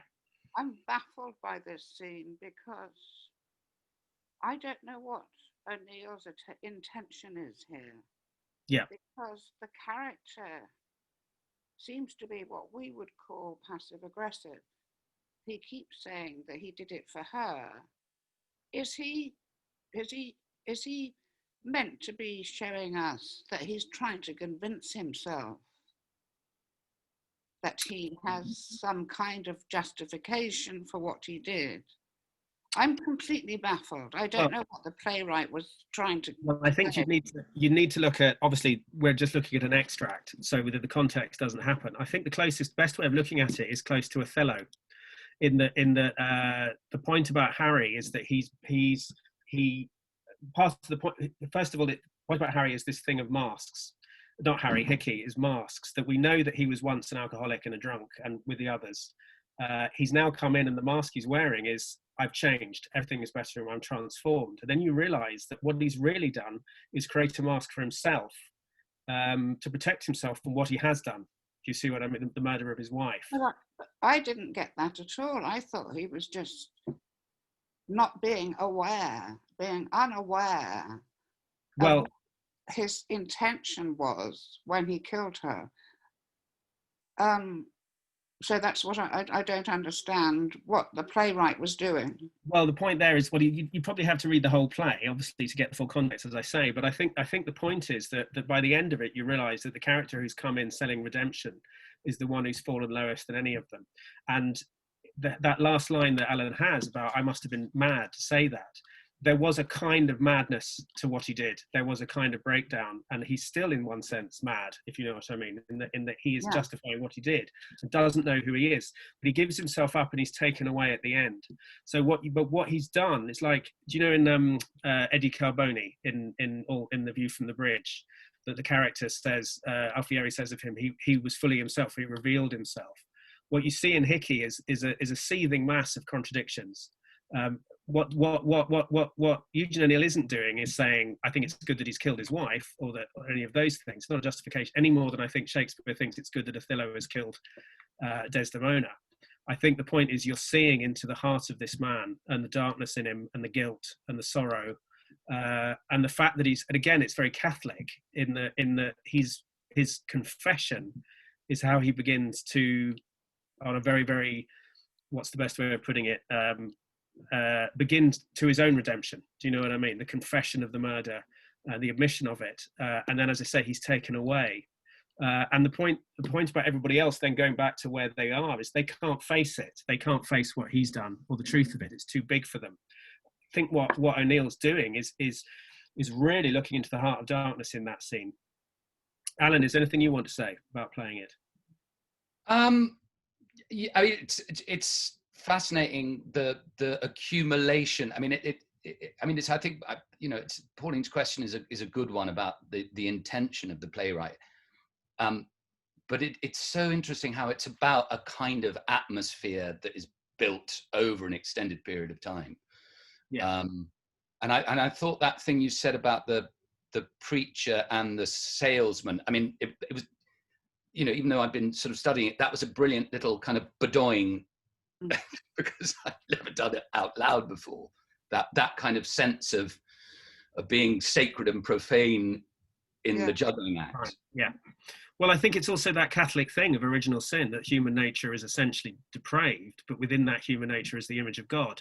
So you've got in these characters, and this runs through all his plays, absolute, you know, terrible kind of darkness. I mean, when we get onto Long Day's Journey into Night, and you listen to the way the two brothers talk, the two brothers are wonderfully written in it, but they spend all their time in whorehouses getting drunk, you know what I mean? In one sense, being about as immoral as you could possibly be.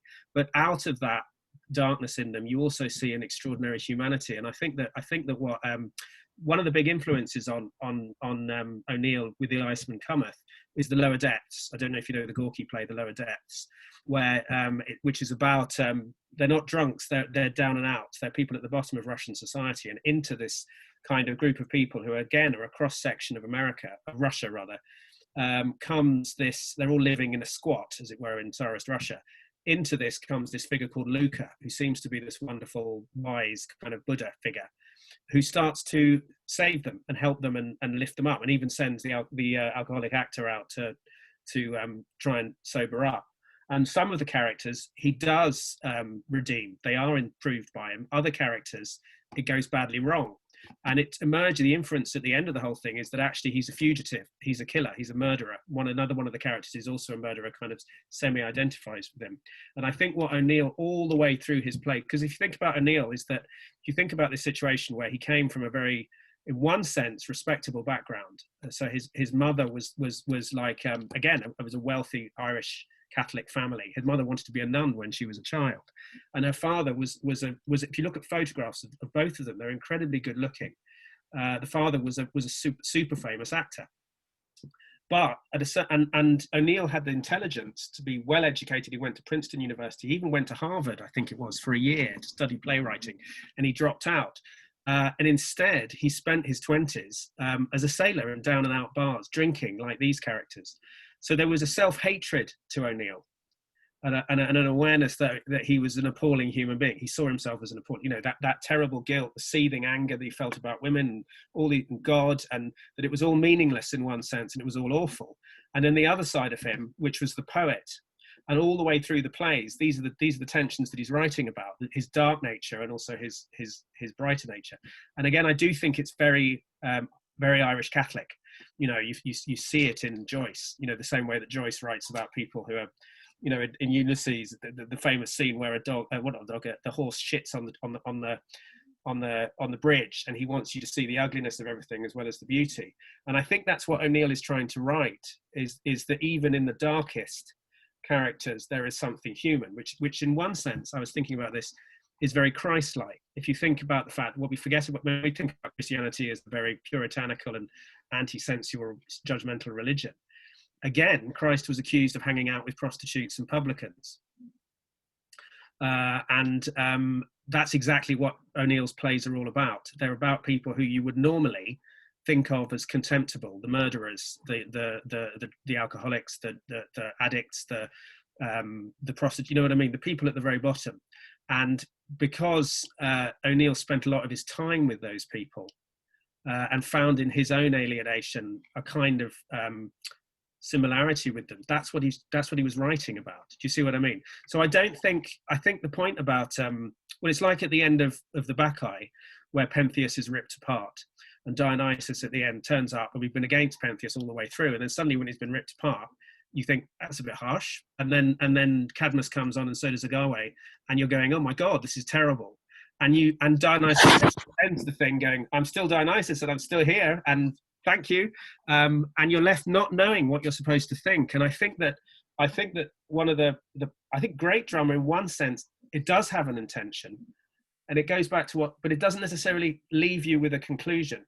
And I think Larry's point, Robin, which you played very beautifully earlier, was that the problem that Larry had when he was being a communist was he saw everything from both points of view.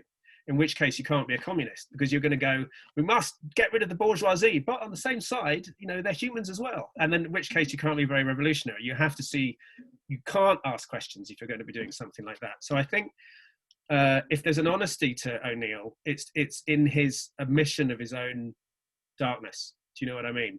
And again, when you actually read about his life, he did behave appallingly. Both his children, I mean, he had a terrible life, a childhood. He was reconciled to his dad, and he wrote plays about his family, but he was awful as a father, and he was pretty nasty to the women around him. Do you know what I mean? There's a photograph I found of him with his second wife and his first son, Shane, the second son, Shane, I think it was, who killed himself. And they're on holiday, and they're sitting around a table. And O'Neill's body language is basically saying, I would like to be 300 miles away from these two. You could just see him kind of going, they're taking a photograph of me. I really don't want to be here. And you think, Christ, what kind of dad was he? And so I suppose that's the point, is throughout all his plays, the scars of his childhood, the scars of his upbringing, the scars of what it never left him. And he, rather like, I think when we were talking about Strindberg, towards the end of Strindberg's life, he suffered from psoriasis, and he couldn't hold a pen without bleeding. So he literally bled for his art. Although O'Neill stopped drinking in 1926, he quit it. He'd been a heavy drinker before then.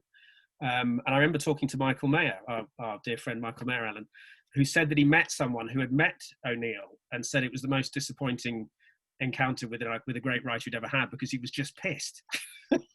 So anyway, although O'Neill threw the drink out, the last 10 years of his life, he had a degenerative brain disease that people thought was Parkinson's at the time, and he couldn't write. So again, for the last 10 years of his life, he was unable to hold a pen, and he tried dictating his plays. But fortunately for him, he managed to get his masterpieces out, which were The Iceman, Cometh, and Long Day's Journey into Night. Now, so I can't tell you, Pauline, absolutely clearly what his intention was, because the play resides in ambiguity, and the play in one sense is very despairing, because it suggests you can't be healed, you can't fix yourself in one sense. On the other hand, the effort that Hickey makes to change and be different is quite inspirational, and when he leaves and you have the last 5 or 6 pages, you definitely feel, my God, he tried and something has been lost. Do you see what I mean? So there is, even in the kind of horror of human nature and the contradictions of human nature and the guilt, there's some kind of hope that there's something remarkable about us. Do you know what I mean? And remember, as I say, the Catholic view is that any sinner can be saved, that God, even a murderer or a rapist or a mass murderer or a killer, can be, in some sense, if they embrace the Holy Spirit, saved by the divine. So I think that, but then, and this is the complexity about O'Neill, was that he didn't believe that, but he did. Does that make sense? Because he didn't literally believe in Catholicism, but he still couldn't, if he'd really become an atheist in that sense, he would have given up on human beings, you know? Yeah. But his humanism was profoundly influenced by his Catholicism. So all the way to the end of his life, he was trying to keep a light up for, and that's the other interesting thing, because as soon as I read The Iceman Cometh, I went off and read Streetcar Named Desire, one of my favorite plays, absolutely stunning piece of work. And I realized immediately that, of course, The Iceman Cometh and these plays by O'Neill created a cradle in which American playwrights could then write big cast plays, which were uniquely about America, you know? And when you compare things like The Iceman Cometh or The Hairy Ape with what was being written in England at the time, you're looking really at Noel Coward, who was the only really major playwright of the 20s and the 30s. And I love Coward, but he certainly wasn't writing about the world that O'Neill was writing about. Do you know what I mean? He certainly wasn't sitting there writing about the wrecked and the ruined in that sense, although the plays, you know, have their darknesses to them. He certainly wasn't going down into the lower depths and talking about derelicts and prostitutes and alcoholics and murderers and sailors, you know. And I think that's the remarkable thing about O'Neill, was he wasn't working class, but he was trying to write a theatre of the oppressed, as it were. Does that make sense? And that's what makes him, to me, remarkable. And I think, if I I'll finish in a second. I think I very much felt it was actually the Iceman Cometh which created this environment in which, or a tradition and a precedent, which enabled people like Miller to write Death of a Salesman, or Williams to write Streetcar, or James Baldwin to write Blues for Mr. Charlie. Do you know what I mean? And the other play, which we're going to finish with, is Long Day's Journey into Night, which obviously, although actually there's no way that Miller and Williams could have seen it before they wrote their great family plays. The great family play really start those three, you know, great American family plays. Long Day's Journey is one of them. So what were you going to say just then? You were going to ask another question, Pauline. No, I was just going to say how much I'm enjoying the role reversal. Thank you. Thank you. Pauline used to be my tutor at university, everybody. My Shakespeare tutor. It was an absolute fantastic, really inspirational tutor, one of my best. And I still remember her tutorials. So now you're paying back. Payback time. I'm learning so much from you. There's not much I can tell you about Shakespeare, I'll say that. Alan's just dropped a note saying that Jack Nicholson played O'Neill on screen in the film Reds, I think it is. Is that right? Was it Reds? Yeah.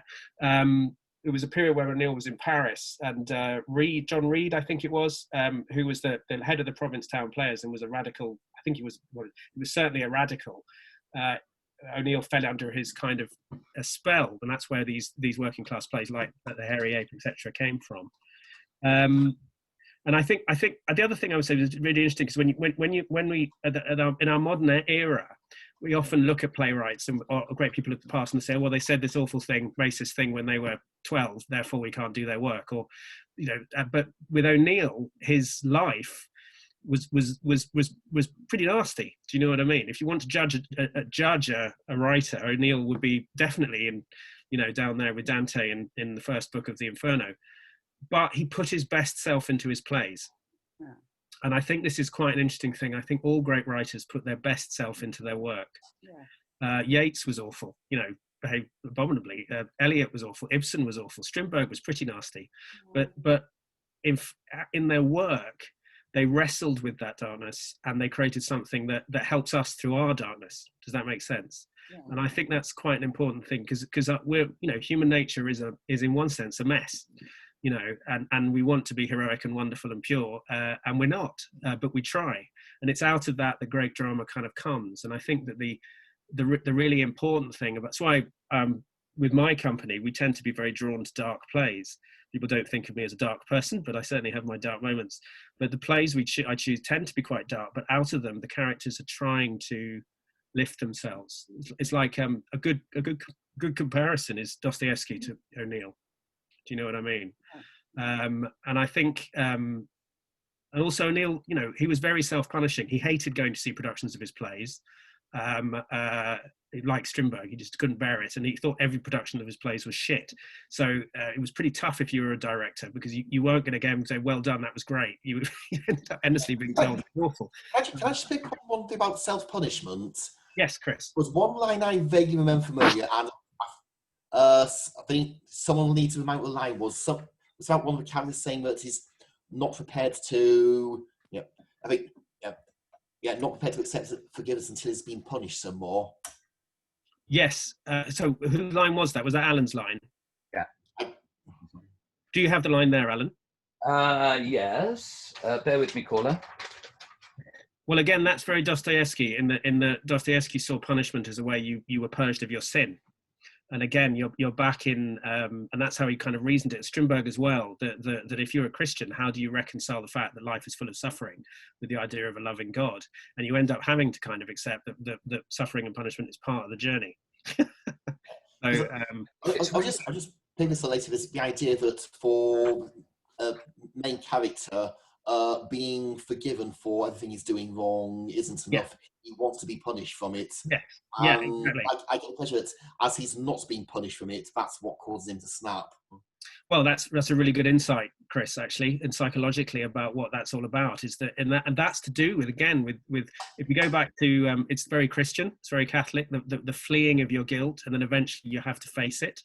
And turn around and accept your punishment, and you know, penitence, all those different things. But you've also got there, and again in the Oresteia, that after Orestes has killed Clytemnestra, at the end of the second play, years pass between that play and the third play, where he's constantly fleeing the Furies, the guilt he suffered, and it's only Athena who can release him.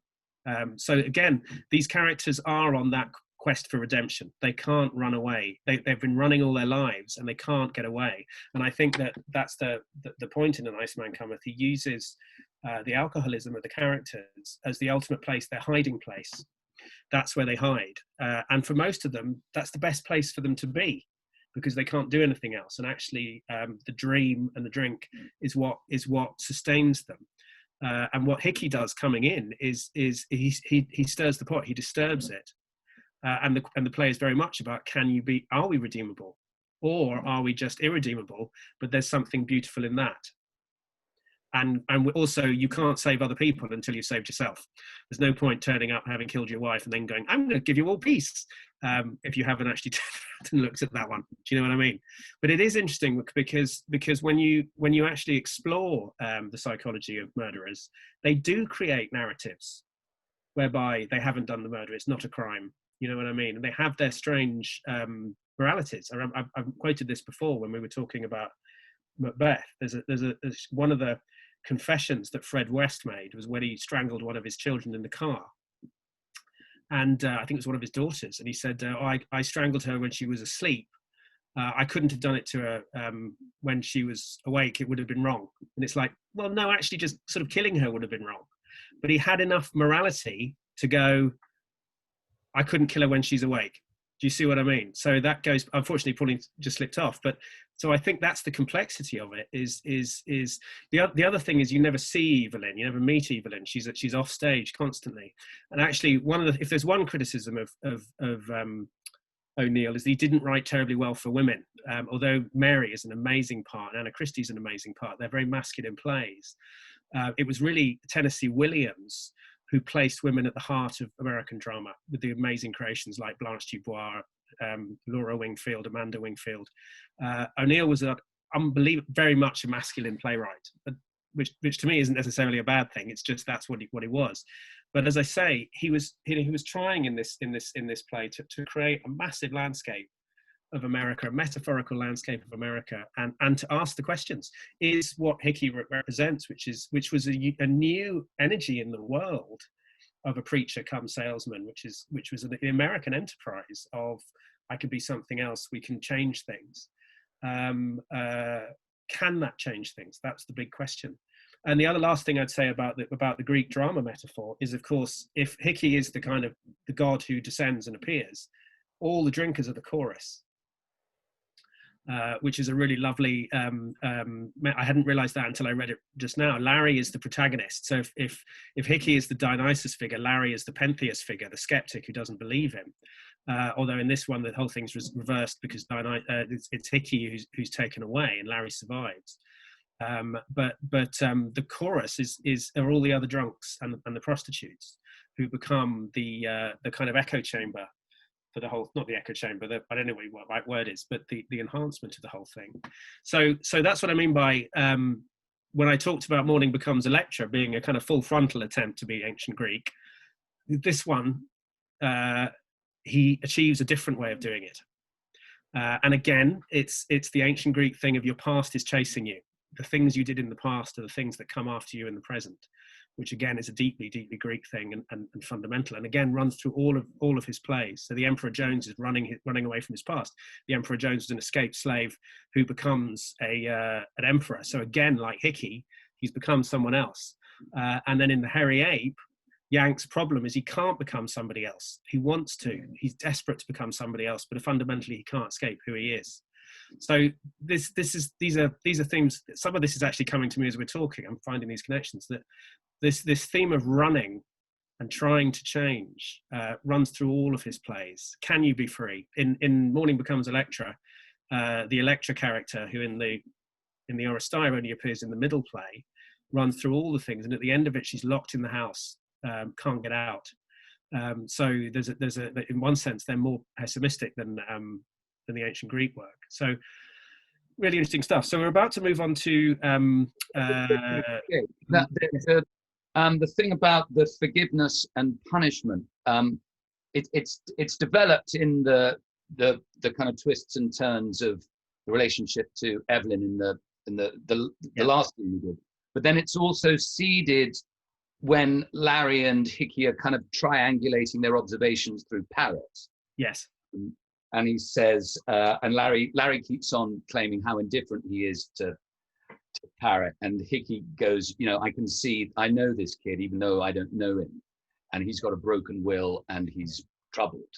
And he says, because he has to be punished so he can forgive himself. He's lost his guts. He can't manage it alone, and you're the only one he can turn to.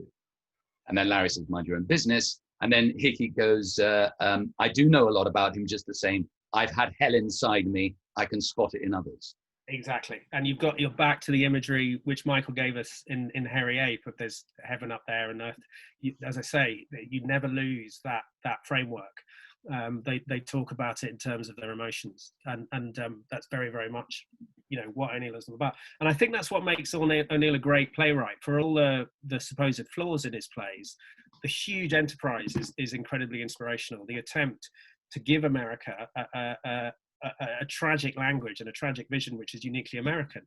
And it was very interesting when I was reading him then, I was looking again at Arthur Miller and Tennessee Williams, is that we in this country still don't have a playwright of that stature who wrote like that. You know what I mean? If you think about it, I mean, we have wonderful playwrights. I love John Osborne, I love Pinter, I love I love Rattigan, and I love Coward. But no one was trying to write a massive tragic vision in the way that O'Neill was trying to do. And then Williams and of course the other interesting thing is you've also got on the scene, you have Steinbeck, you have F. Scott Fitzgerald, you have Hemingway and Faulkner all doing these kind of foundational pieces of work. And I've often wondered if I have this theory that cultures and countries and civilizations, their literature explodes at key moments in their history, usually when they're either on the threshold of greatness or they're at their greatness. So if you think about the UK, the Victorian era was when the novel became just this enormous medium. You think of the Elizabethan period when suddenly we were becoming a global power, and that suddenly, boom, you have all that happening. You think in Russia, you have the height of the Tsars and you have Russian literature. But at the same time, these moments of enormous growth also have within them their own downfall. So you have Oscar Wilde writing the line, "He who can command a dinner table in London commands the world," or whatever it is. That the decisions made in London were affecting the whole world. Wilde dies in 1900. 14 years later, Britain starts to decline with the First World War. And I often think that in America, that period of when, if you look at it from Fitzgerald to the end of Williams and Miller, was a time of massive transformational change in America, from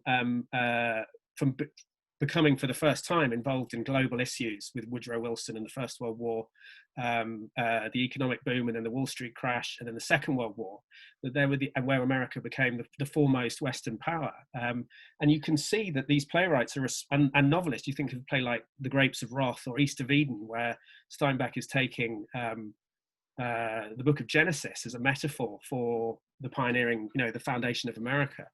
They're all asking, who are we? What is this great nation? What are the possibilities here? What are the dangers? We could be this incredible nation, or we could go that way. What are we going to be? And I think that's where the crucible of these extraordinary, I use the word advisedly, these extraordinary tragic novels and plays, where you see the most amazing aspiration of, Blanche Dubois or Hickey or Willie Loman, of you could be this extraordinary thing, but then they're brought down by other energies, Stanley Kowalski or capitalism, whatever you want to call it. And I think the ferment of those, forgive me, Eric, I'm not an American, I hope I'm not stepping on your toes, but I think there is something about that When you think about, we had it with us, as I say, if you think about Dickens questioning profoundly the structure of English-British society, or George Eliot at the end of her artistic career, her last novel essentially says, Britain is shit, we're moving on. I have more sympathy with Jews. So you have amazing kind of questioning. So minds come up and they start talking about the way a nation is, and that's why I think you know, some of the emerging countries like Latin American literature, which really took off after the Second World War, when countries are really finding their voices. But as I say, so I think the point there is that O'Neill, it's very hard. He's not done as much. He's not as loved as much as Tennessee Williams or Arthur Miller. And there was an interesting clip I saw the other day that with Brian Dennehy saying, because he'd played famously James Tyrone and Willie Loman, and he said Miller's more accessible than O'Neill. And I think to an extent that's true, because the plays are harsher. They're tougher plays. He's dealing with really dark issues and people at the bottom of society, and the vision of redemption is quite questionable. Do you know what I mean? And Williams and Miller is a different generation where there was a new possibility, that post-war possibility. But I think you can't underestimate what O'Neill did in terms of just dropping this bomb on American theatre. And really, every play is this kind of like, right, I'm going to try and write a play this way, I'm going to try and write a play that way, creating this space in which Americans could then start to really express themselves on stage, in the same way that Ibsen made European drama respectable again, and a place that could be seen as great art. Before Ibsen, theatre had essentially become melodrama, and no one took it seriously as an art form. That's what O'Neill did for American drama. I know there were other playwrights around the same time. There was Clifford Odets and Susan Glaspell, and gosh, I can't remember the guy who wrote William Ing. Is it Ing or Inge? Ing, yeah. So there were other playwrights, but O'Neill was really the one who kind of carved it all out. So any questions before we move into the last phase of our talk? Anything else anybody wants to bring up? You may need to speak because it's two screens. I'm not going to notice anybody. Is anybody, anybody wants to respond to what we said about O'Neill? Obviously, we've only looked at 2 plays, and in the end, we're only going to look at 3 because they're long, and there's a lot of them. And to be honest, I don't know them all as well as I know Ibsen or something like that. So I've never read All God's Children Got Wings, which again is one of the first plays to deal with mixed race marriage. The centre of that is a marriage between a black man and a white woman, which Paul Robeson famously played. We haven't looked at Morning Becomes Electra. We haven't looked at Anna Christie. And it's partly because what I really wanted to focus on was Long Day's Journey into Night. And the reason for that is, to me, this is the play where he finds almost perfection in his form. And you'll notice as we work on this that the language is very different to the other plays. Now this is a different play in that it's a completely domestic play. It's a portrait of his own family as they were in 1912, and he started this just before, when he was diagnosed with tuberculosis and he was about to go into the sanatorium, after which, as I said, he started writing. And what's interesting about the play is he wrote it, as I say, towards the end of his life, and he gave instructions that it would never be performed. He didn't want it to be performed. And I'm not even sure he wanted it to be published. He gave it as a gift to his wife. And she knew when she read it that it was a work of genius. And the reason why, there's two real reasons why I always think anyone who's an actor and anyone who's a writer into the stage need to read Long Day's Journey into Night, is it shows you what you can do with apparently naturalistic drama. And it also shows you how deep you can go into the dynamic of a family. What's remarkable, I remember I did a workshop of this with Edmund. Were you there when I did it with you guys down in Richmond? I can't remember. I think I was, yes. Yeah. What's remarkable about this play is that we may do the scenes and you all want to go, what the fuck is Jake talking about? This is awful. But what's remarkable about it is it doesn't feel like stage dialogue. It feels like actually what he's done is transcribed memory. And that's what's remarkable about the language. You don't have the raw roughness. We're not talking about the raw roughness that we heard in the Hairy Ape or the Iceman Cometh, because these people are at home and they're educated people and they're artistic people. What's remarkable about the play is that the more you read the play, the more you realize he didn't make any of it up. Almost all of it is literally what his family was like. But he molds it into 4 hours of stage drama.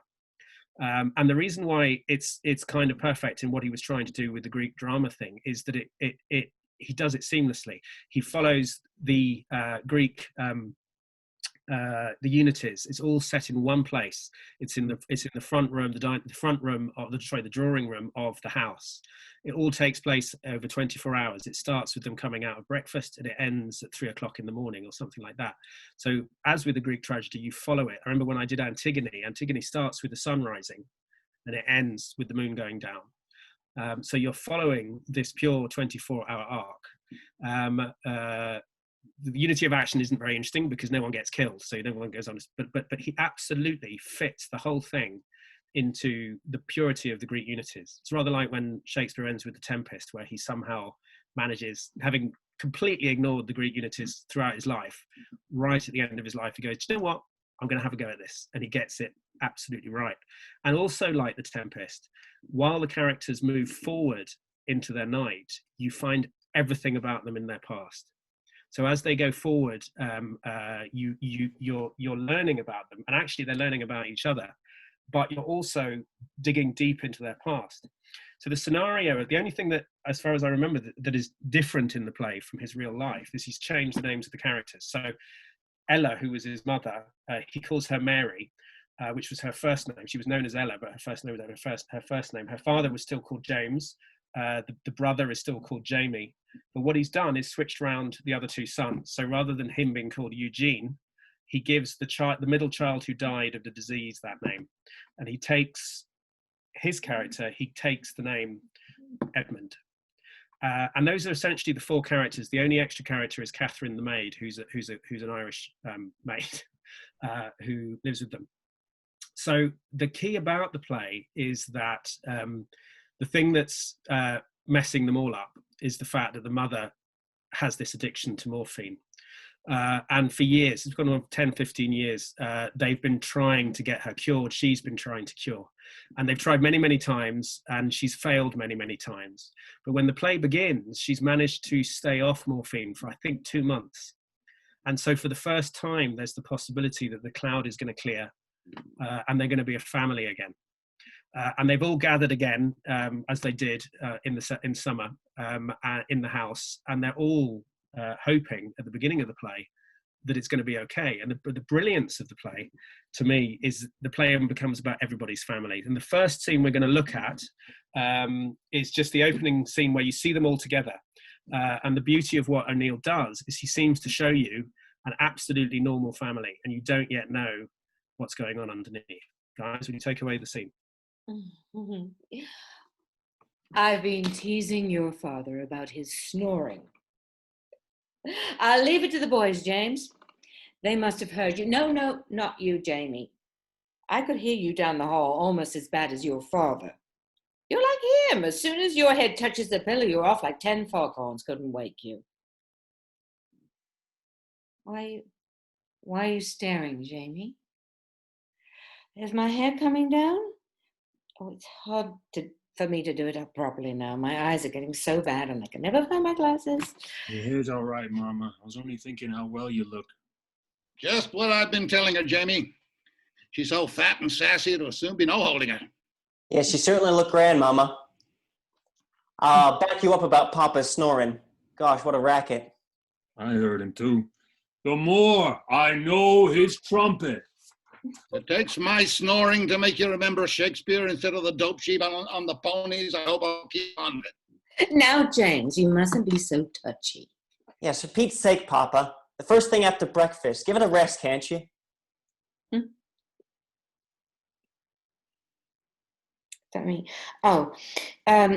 Your father wasn't finding fault with you don't always have to take Jamie's part. You'd think you were the one 10 years older. What's all the fuss about? Let's forget it. Yes, forget. Forget everything and face nothing. It's a convenient philosophy if you'd no ambition in life except to... James, do be quiet. You must have gotten out of the wrong side of the bed this morning. What were you two grinning about like Cheshire cats when you came in? What was the joke? Yes, let us in on it, lads. I told your mother I knew damn well it'd be one on me, but never mind that. I'm used to it. Don't look at me. This is the kid's story. I meant to tell you last night, Papa, and I forgot it. Yesterday, when I went for a walk, and I dropped in at the inn. You shouldn't drink now, Edmund. And who do you think I met there? With a beautiful bun on, but Shaughnessy, the tenant on that farm of yours. Dreadful man, but he is funny.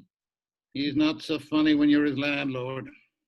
He's a wily shanty Mick, that one. He could hide behind a corkscrew. What's he complaining about now, Edmund? For I'm damn sure he's complaining. I suppose he wants his rent lowered.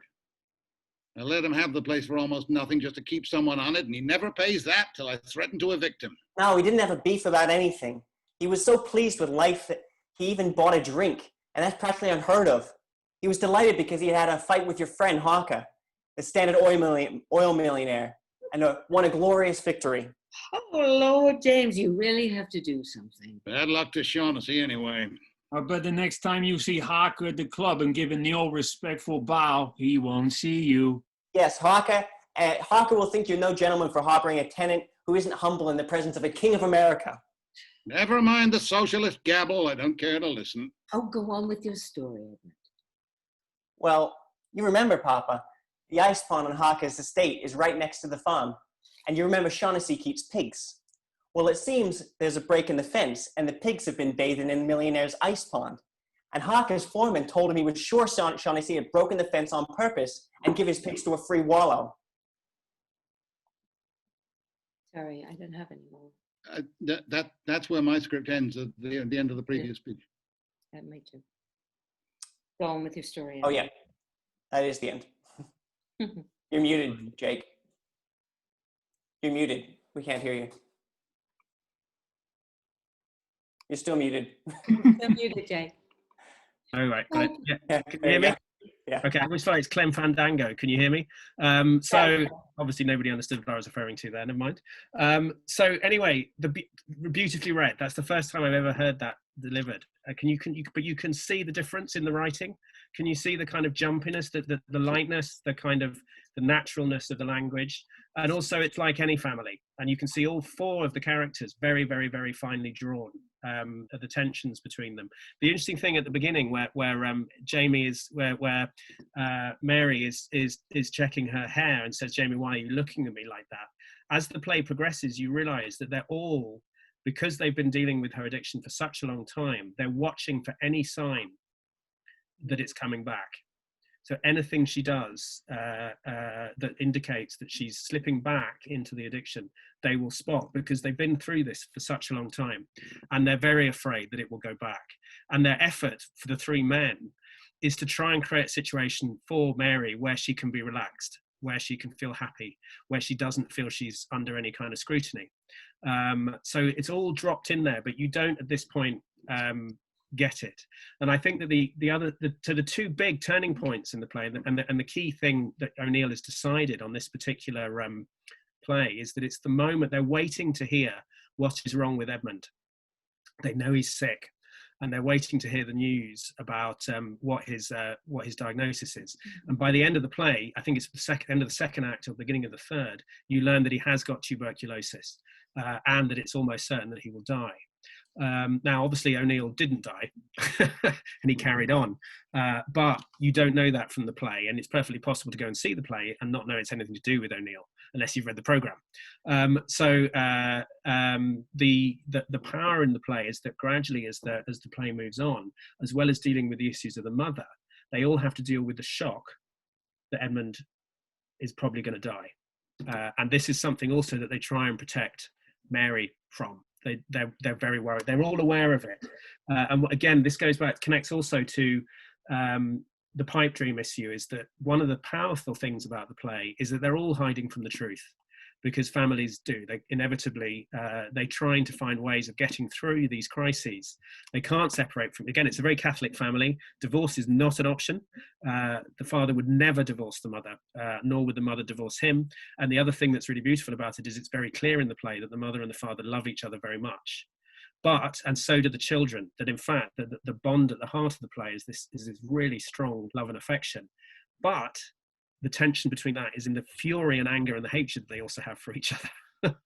And And this is what makes the play extraordinary, is that I remember doing a play by a playwright called Tom Murphy, who's a fantastic Irish play, who described a family as a supercharged emotional blood knot. And that's very much what this play is all about. Is there anything anybody wants to comment on that scene before we move to the next one? No?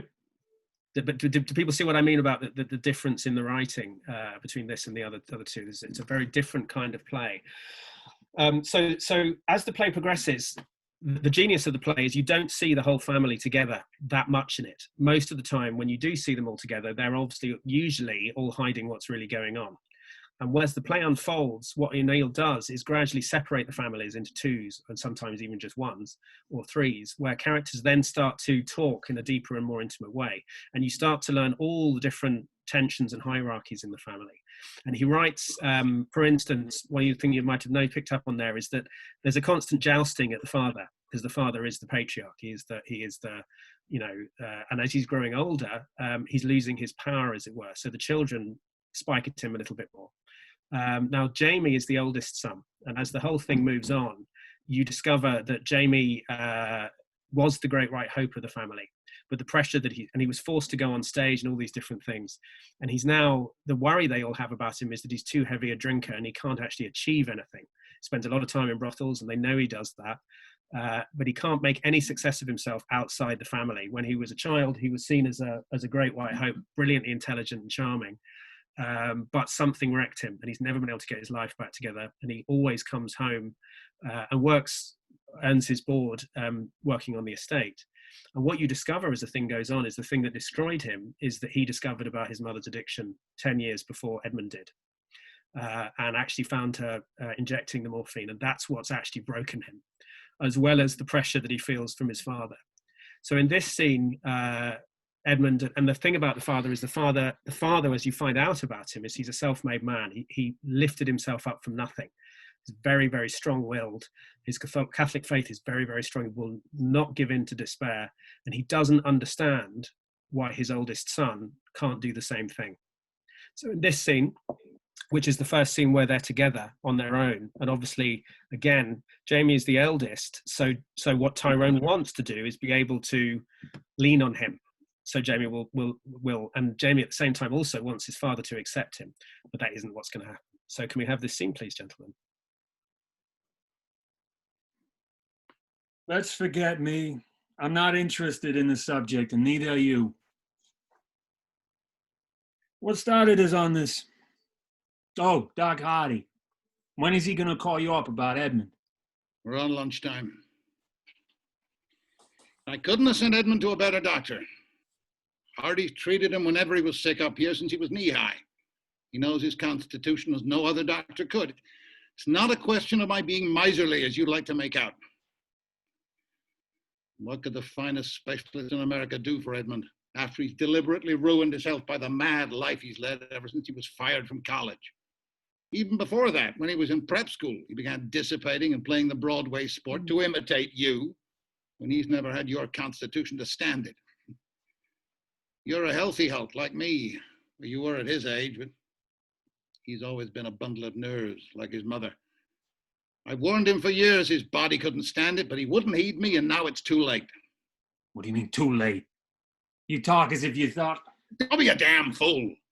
I've had nothing but what's plain to anyone. His health has broken down, and he may be an invalid for a long time. I know it's an Irish peasant idea. Consumption is fatal. It probably is when you live in a hovel on a bog.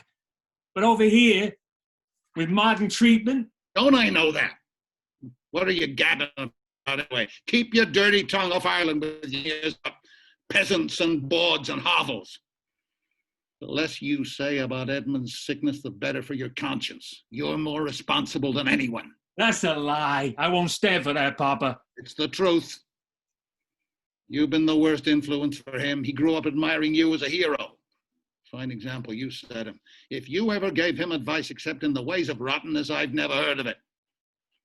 You made him old before his time, pumping him full of what you consider worldly wisdom, when he was too young to see that your mind was so poisoned by your own failure in life, you wanted to believe that every man was a knave with his soul for sale, and every woman who wasn't a whore was a fool. All right. I did put Edmund wise to those things, but not until I saw he'd started to raise hell. I knew he'd laugh at me if I tried the good advice, older brother stuff. All I did was make a pal of him and be absolutely frank so he'd learn from my mistakes that if you can't be good, you can at least be careful. That's a rotten accusation, Papa. You know how much the kid means to me and how close we've always been. Not like the usual brothers. I'd do anything for him. I know you may have thought it was for the best, Jamie. I didn't say you did it deliberately to harm him. Besides, it's damn right. I'd like to see anyone influence Edmund more than he wants to be. His quietness fools people into thinking they can do what they like with him. But he's stubborn as hell inside, and he does, and what he does is what he wants to do, and the hell with anyone else. What had I to do with all the crazy stunts he's pulled in the last few years, working his way all over the map as a sailor and all that stuff? I thought that was a damn fool idea, and I told him so. You can't imagine me getting fun out of being on a beach in South America or living in filthy dives, drinking rot gut, can you? No thanks. I'll stick to Broadway in a room with a bath and bars that serve bonded bourbon. You and Broadway. It's made you what you are. Whatever Edmund's done, he's had the guts to go off on his own, where he couldn't come whining to me the minute he was broke. Yeah, he's always come home broke, finally, hasn't he? And what did his going away get him? Look at him now! Christ, that's a lousy thing to say. I didn't mean that. He's been doing well on the paper. I was hoping he'd found the work he wants to do at last. A hick town rag. Whatever bull they hand you, they tell me he's a pretty bum reporter. If he weren't your son... That's not true. They're glad to have him, but it's the special stuff that gets him by. Some of the poems and parodies he's written are damn good.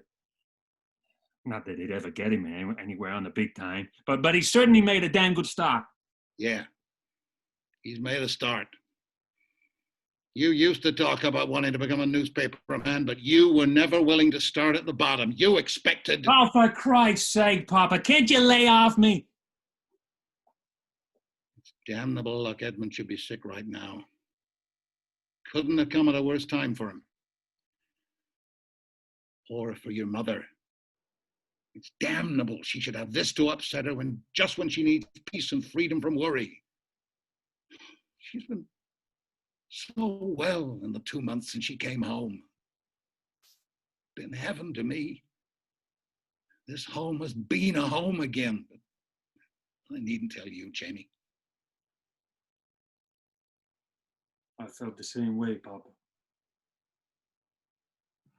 Really beautiful. Thank you so much. It's an amazing scene, absolutely beautiful scene. And once again, you can see all of it, everything we talked about O'Neill's life in there, and the generosity with which he writes about the two of them. He loved his brother. There's another play he wrote called A Moon for the Mist Forgotten, which is about what happens to Jamie after the parents are both dead, which is an exceptional play, but really difficult to pull off. And there was a generosity with how he felt about his brother, who he watched basically be destroyed. He drank himself to death by the age of 45. But what I love about that scene is it is a father and a son, and the way in which the two of them would love not to love each other. They would love not to love anybody in the family, but they can't, and they do. And the way that they're almost in the same sentence, they go from saying something cruel to then, I'm sorry, I didn't mean that. And Jamie's standout, defensiveness about his brother, which really runs all the way through the play and comes into the most amazing scene at the end. Any comments anybody wants to make? No? Nobody? I think what I love about it, and it was interesting, this is what I found when I did the workshop with Edmund, is the language just is light as a feather, in the sense that it doesn't feel heavy. You're just carried by it because it's so accurate and so soulful, and the characters are so real, and the way that they talk is so intimate.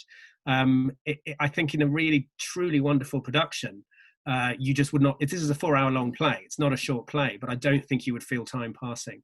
The dream I have is to do it in the round or in the Traverse, so you're in the room with them, so the characters are actually pushing the naturalism of the play right to the edge. Now you'll also see in that scene this, what I'm saying about the way he packs the whole Greek thing into the present. That you've just gone all the way back. Lots of exposition in that scene about their pasts, but it's presented absolutely naturally within a conversation between a father and a son. And you learn about all of them. You learn about him, two of them, and the way they interact with each other, which is so archetypal about fathers and sons. But you also learn about Edmund, and you learn about Mary, and you learn about so much more about them. And what's one of the most moving things in the play is that one of the things that Mary reproaches Tyrone about is the fact that he never provided her with a home. That they were always in hotels, they were always traveling, they never had a home, and she always wanted a home. And this place they're living in is not a home for her. And in that scene where he says, this place has been like a home for me, you realize that actually she's wrong. That's what he really wanted. And the brilliance of the play is that as O'Neill writes all the characters and he shows you the different combinations of them, you see them all in the round, three-dimensionally, and you learn that you can be angry with one of them, go, yes, it's your fault, you bastard, you did this, or blah, blah, blah, it's very selfish of you to do that, and then you see why, and you see their humanity, which is a beautiful, beautiful, beautiful quality to the writing. Now, one of the things I said about O'Neill was that he didn't necessarily write brilliantly for women. There's absolutely no doubt that Mary is one of the greatest parts ever written for a woman. It's a fantastic tragic role, an absolute virtuoso piece. As the play moves on, Mary becomes more and more disturbed by what's happening in the house, and you realise that she is probably sneaking away constantly to go and get morphine. There's a moment, one of the things they discuss in the night is this whole issue of him snoring, because she ended up sleeping in the spare room. And she says it's because he was snoring, and the father accepts that. But they all think, the sons think, that when she sleeps in the spare room, it's a sign that she's slipping back into her addiction. Now, the next scene that we're going to look at is the only scene where one of the family members is on stage talking to someone who isn't a member of the family. And this is about midway through the play, where the men have all gone out into town, have gone out. And Mary is left alone in the house. It's an amazing scene where she persuades them all to leave because she can't bear being with them. And once they've gone, she suddenly feels desperately lonely. And the scene begins, and she's talking to Kathleen, who is the slightly very kind of sort of peasant Irish, the cheapest maid they could find. And because Mary is alone and she has taken some of the morphine, and she's also been drinking, she opens up with Kathleen. So let's have the scene.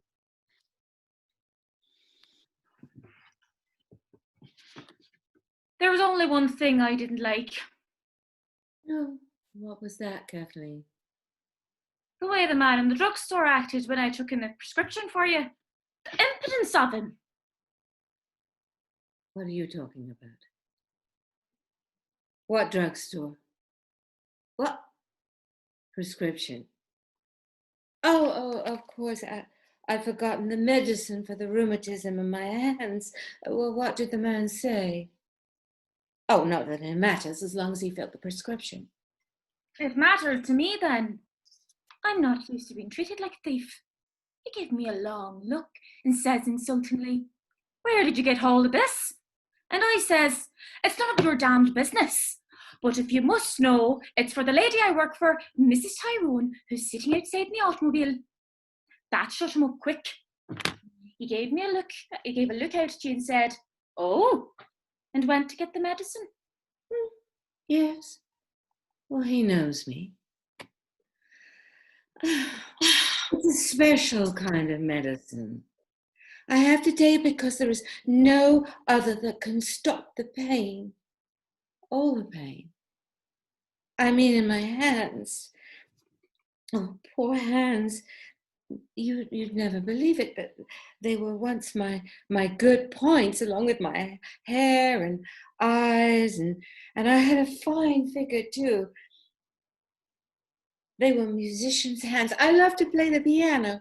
I worked so hard at my music in the convent, if you can call it work when you do something you love. Mother Elizabeth and my music teacher both said I had more talent than any student they remembered. My father paid for special lessons. He spoiled me. He would do anything I asked.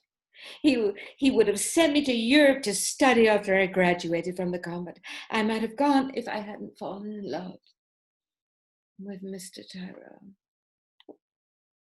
or I might have become a nun. I had two dreams. To be a nun, that was the more beautiful one, or to become a concert pianist. That was the other. I haven't touched a piano in so many years. I couldn't play with such crippled fingers even if I wanted to. For a time after my marriage, I just keep my music, but it was hopeless. One-night stands, cheap hotels, dirty trains, leaving children, never having a home. See, Kathleen, how ugly they are. So maimed and crippled. You think they'd been through some horrible accident. So they have, come to think of it. I won't look at them. They're worse than alcohol for reminding me. And even they can't touch me now. They're far away. I see them, but the pain is gone. You've taken some of the medicine. It made you act funny, ma'am. If I didn't know better, I'd think you'd a drop taken. Oh, it kills the pain. You go back until at last you are beyond its reach. Only the past when you were happy is real. If you think Mr. Tyrone is handsome now, Kathleen, you should have seen him when I first met him. He had a reputation of being one of the best-looking men in the country. The girls in the convent who had seen him or seen his photographs used to rave about him. He was a great matinee idol then. You know, women used to wait at the stage door just to see him come out. You can imagine how excited I was when my father wrote me, and he and James Tyrone had become friends, that I was to meet him when I came home for Easter vacation. I showed the letter to all the girls. How envious they were.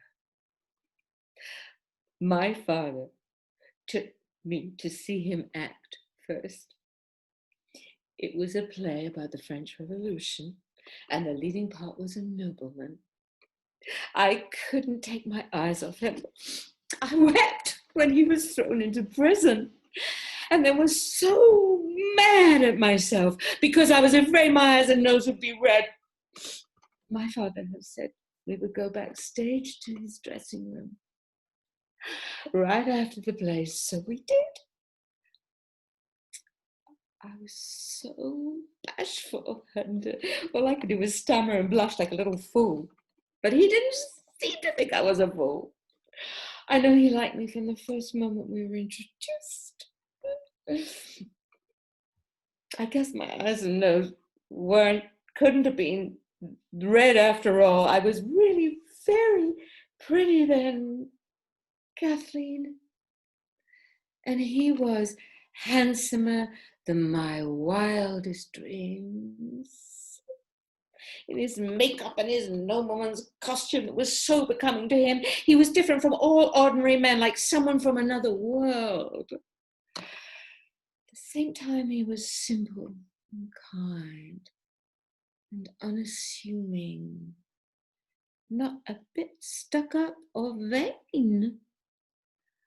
I fell in love right then. And so did he told me afterwards. I forgot all about becoming a nun or a concert pianist. All I wanted was to be his wife. 36 years ago, and I can see it as clearly as if it were tonight. We've loved each other ever since.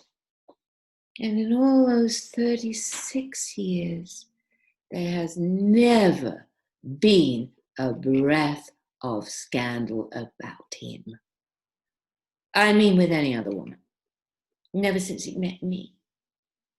That has made me very happy, Kathleen. It has made me forgive so many things.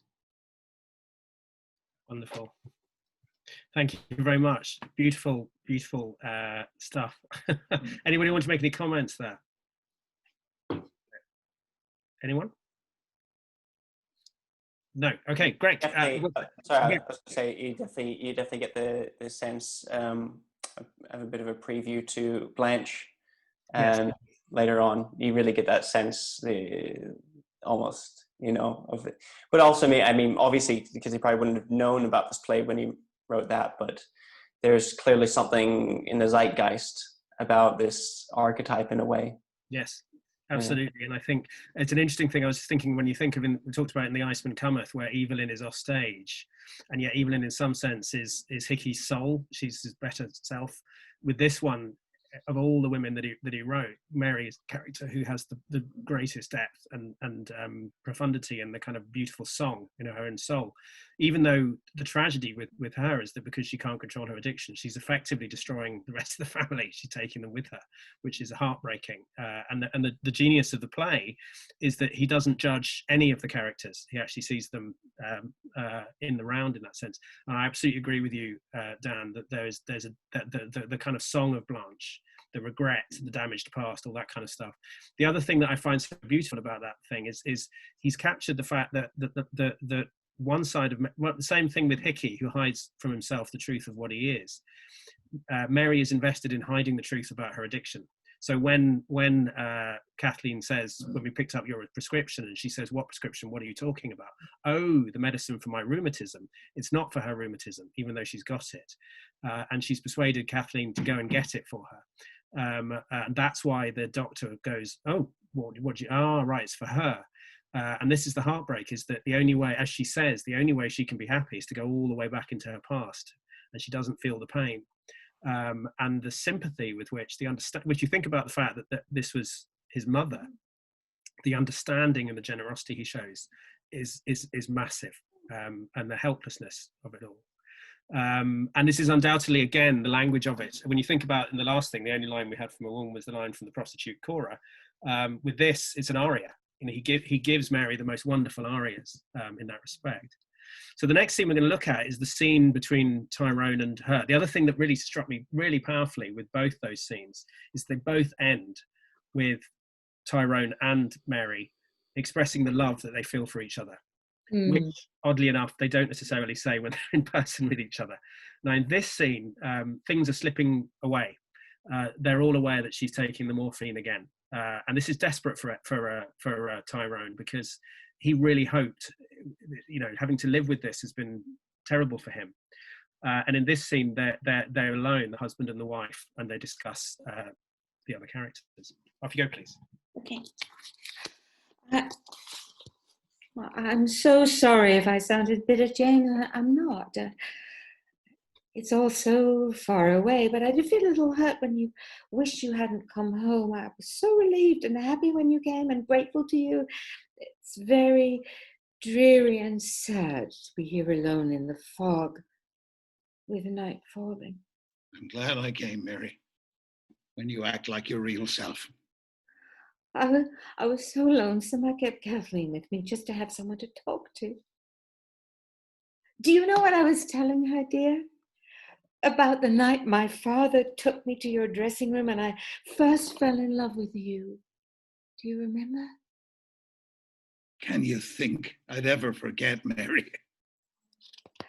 No, I know you still love me, James, in spite of everything. Yes. Because God is my judge. Always and forever, Mary. And I love you, dear. In spite of everything. But I must confess, James, although I couldn't help loving you, I would never have married you if I'd known you were drunk so much. I remember the first night your barroom friends had to help you up to the door of our hotel room and knocked and then ran away before I came to the door. We were still on our honeymoon. Do you remember? I don't remember. It wasn't on our honeymoon. I never in my life had to be helped to bed or missed a performance. I had waited in that ugly hotel room hour after hour. I kept making excuses for you. I told myself it must be some business connected with the theatre. I knew so little about the theatre. Then I became terrified. I imagined all sorts of horrible accidents, and I got on my knees and I prayed that nothing had happened to you. And then they brought you up and left you outside the door. I didn't know how often that was to happen in the years to come. How many times I was to wait in ugly hotel rooms. I became quite used to it. Christ, no wonder. When is dinner, Mama? It must be time. Yes, it must be. Let's see. Mary, can't you forget? No, dear, but I forgive. I always forgive you. Oh, so don't look so guilty. I'm sorry. I remembered out loud. I don't want to be sad or to make you sad. I want to remember the happy part of our past. Do you remember our wedding, dear? Oh, I'm pretty sure you've completely forgotten what my wedding gown looked like. Men don't notice such things. They don't think they're important. But it was important to me. I can tell you how I fussed and worried. I was so excited and happy. My father told me to buy anything I wanted and never mind what it cost. The best is none too good, he said. I'm afraid he spoiled me dreadfully. My mother didn't. She was very pious and strict. I think she was a little jealous. She didn't approve of my marrying, especially an actor. I think she hoped I would become a nun. She used to scold my father. She'd grumble. You never tell me, never mind what it costs when I buy anything. You spoiled that girl so. I pity her husband if she ever marries. She'll expect him to give her the moon. Huh. She'll never make a good wife. Ah, poor mother. But she was mistaken, wasn't she, James? I haven't been such a bad wife, have I? I'm not complaining, Mary. Well, at least I've loved you dearly and done the best I could under the circumstances. Oh, that wedding gown was nearly the death of me. And the dressmaker, too. I was so particular. It was never quite good enough. At last she said to me she refused to touch it anymore, or she might spoil it, and I made her leave so I could be alone and examine myself in the mirror. I was so pleased and vain. I thought to myself, even if your nose and mouth and eyes are a trifle too large, your eyes and hair and figure and your hands make up for it. You're just as pretty as any actress he's ever met.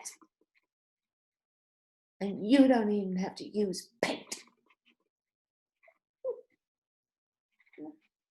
Where's my wedding gown now? Oh, I wonder. I kept it wrapped in tissue paper in my trunk. I used to hope I'd have a daughter. And when it came time for her to marry, she couldn't have bought a lovelier gown. And I knew, James, you'd never tell her, never mind the cost. You'd want her to pick up a bargain.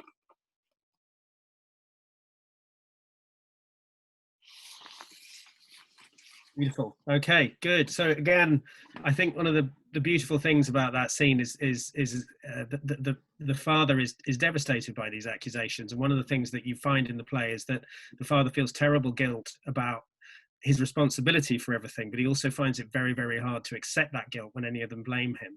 And you realize that like a lot of very driven actors, there was an ego to Tyrone, dragging his family across the country with his performances, but at the same time he created their money, and he supported them. But he, in his own way, his ego has destroyed his family and has made sure the boys can't exist without him.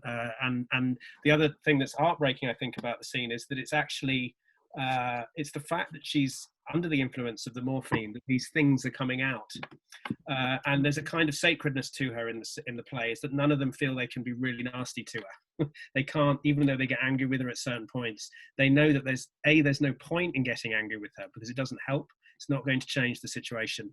And the other thing is that if they get angry with her, it will push her further into wanting to take the morphine to escape from the pain. So in one sense, she's the most fragile and the vulnerable of them all. In the other sense, she's got this very strange power over them, whereby there's nothing they can do. And as the play progresses, you see her slip further and further into these kind of fugues.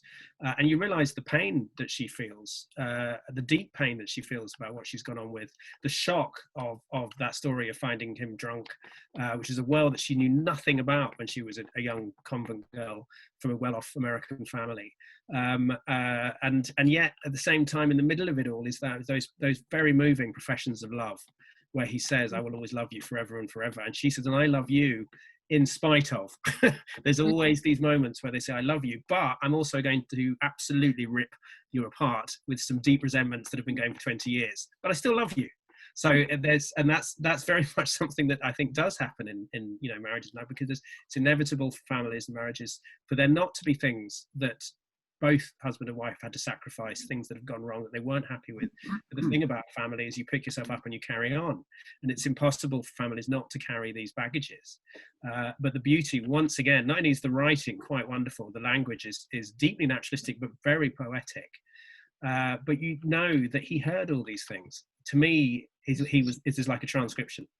That whole thing, I wonder where my wedding gown is now, which again, Dan, is very much like Glass Menagerie, where she comes out with the dress, which was her I think it was the wedding dress, I can't remember, but the symbolism of the dress becomes really, really important. And at the end of the play, she finds the dress and she comes down wearing it, and there's that imagery of Miss Havisham and all those different things, and the ghost.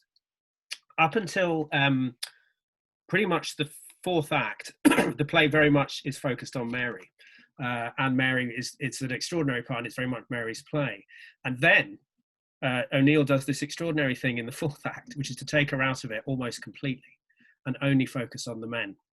And then he writes these two extraordinarily duologues. The first scene is where by the end of the third act, it's very, very clear that she's not pulling out of the morphine. It's too late. And the end of that third act, it talks about what Edmund's playing beautifully is this kind of front of heartiness and strength, and we're going to get through this, it's all going to be okay. When he realizes that she's slipping away again, it describes him as he's a beaten, broken old man. And he knows at that point he knows his son's got tuberculosis, he knows that Jamie hates him. And at the beginning of Act 4, you find him also pissed out of his head, but not slurring his words. He's still got that. This is an interesting thing. We watched a Brian Dennehy clip, forgive me if you, doing this scene, and I didn't like it at all because I felt he was doing drunk acting. And I think the whole point about Tyrone is he's a seasoned drinker, really seasoned drinker. And the last thing he'd do is ever start slurring his words and sliding around. It's too much pride. Do you know what I mean? So the drink is there, and it's under him, and it loosens his tongue. And there are moments, it says in the script, there are moments where he's playing cards. When they first come in, he's playing solitaire with himself, but he's not swaying around, slurring his words and delivering everything very slowly. And this is a conversation I have with Danny, because this whole last act, almost everybody's drunk. And yet it's in this act where the characters bear their souls in the most beautiful way. And although we've seen Mary do it through the fugues coming out of the morphine, what's so powerful about this last act is the men show their vulnerability. And we're talking about an era where men simply didn't show their vulnerability. And there's all this discussion at the moment about men need to be more like this, more like that.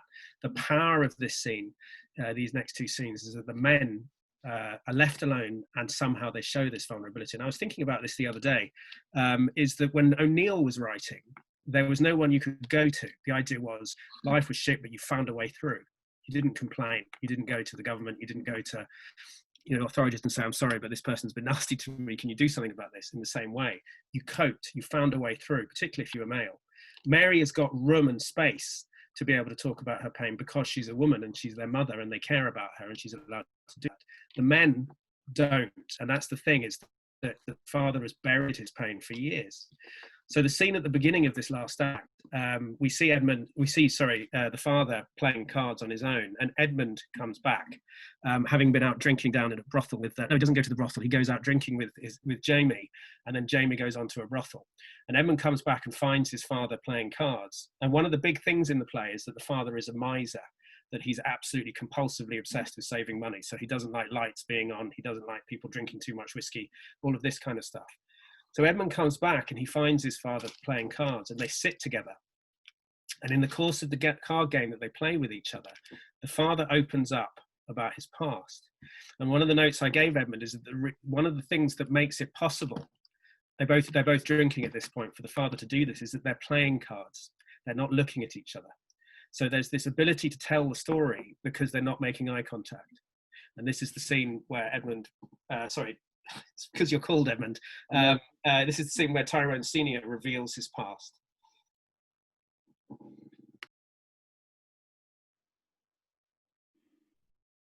You said you realized what I'd been up against as a boy. The hell you do. How could you? You've had everything, nurses, schools, college. Well, you didn't stay there. You've had food, clothing. Oh, I know you've had a fling of hard work with your back and hands, a bit of being homeless and penniless in a foreign land, and I respect you for it. But it was a game of romance and adventure to you. It was play. Yes, particularly the time I tried to commit suicide at Jimmy the Priest's and almost did. You weren't in your right mind. No son of mine would ever... You were drunk. I was stone cold sober. That was the trouble. I stopped to think too long. Don't start with your damned atheist morbidness again. I don't care to listen. I was trying to make plain to you. What do you know of the value of $1? When I was 10, my father deserted my mother and went back to Ireland to die, which he did soon enough and deserved to, and I hope he's roasting in hell. You mistook rat poison for flour or sugar or something. There was gossip. It wasn't by mistake, but that's a lie. No one in my family ever... I bet it wasn't a mistake. More morbidness. Your brother put that in your head. The worst he can suspect is the only truth for him, but never mind. My mother was left a stranger in a strange land with 4 small children, me, and a sister a little older and 2 younger than me. My 2 older brothers had moved to other parts. They couldn't help. They were hard put to it to keep themselves alive. There was no damned romance in our poverty. Twice, we were evicted from the miserable hovel we called home, with my mother's few sticks of furniture thrown out in the street, my mother and sisters crying. I cried too, though I tried hard not to, because I was the man of the family, at 10 years old. There was no more school for me. I worked 12 hours a day in a machine shop learning to make files. Dirty barn of a place where rain dripped through the roof, where you roasted in summer and there was no stove in winter and your hands got numb with cold, where the only light came through 2 small, filthy windows, so on gray days I'd have to sit bent over with my eyes almost touching the files in order to see. You talk of work. What do you think I got for it? 50 cents a day. It's the truth. 50 cents a week. 50 cents a week. My poor mother washed and scrubbed for the Yanks by the day. My older sister sewed, my 2 youngest stayed at home to keep the house. We never had clothes enough to wear nor enough food to eat. Well, I remember one Thanksgiving, or maybe it was Christmas. Some Yank in whose house mother had been scrubbing gave her $1 extra for a present. And on the way home, she spent it all on food. I can remember her hugging and kissing us and saying with tears of joy running down her tired face, "Glory be to God. For once in our lives, we'll have enough for each of us. Fine, brave, sweet woman. There never was a braver or finer. Yes, she must have been. Her one fear was she'd get old and sick and have to die in the poorhouse. It was in those days I learned to be a miser. $1 was worth so much then. Once you've learned the lesson, it's hard to unlearn it. You have to look for bargains. If I took this State Farm Sanatorium for a good bargain, you'll have to forgive me. The doctors did tell me it's a good place. You must believe that, Edmund. And I swear I never meant you to go there if you didn't want to. You can choose any place you like, never mind what it costs. Any place I can afford. Any place you like. Within reason. There was another sanatorium the specialist recommended. He said it had a record as good as any place in the country. It's endowed by a group of millionaire factory owners for the benefit of their workers principally, but you're eligible to go there because you're a resident. There's such a pile of money behind it. They don't have to charge much. It's only $7 a week, but you get 10 times that value. I don't want to persuade you to anything. I understand. I simply repeating what I was told. Oh, I know that. It sounds like a good bargain to me. I'd like to go there, so that settles it. It doesn't matter, damn it, now anyway. Let's forget it. How about a game? Whose play is it? I don't know. Mine, I guess. No, it's yours. Yeah, maybe life overdid the lesson for me. Made $1 worth too much. And the time came when that mistake ruined my career as a fine actor. I've never admitted this to anyone before, lad, but tonight, I'm so heartsick I feel at the end of everything.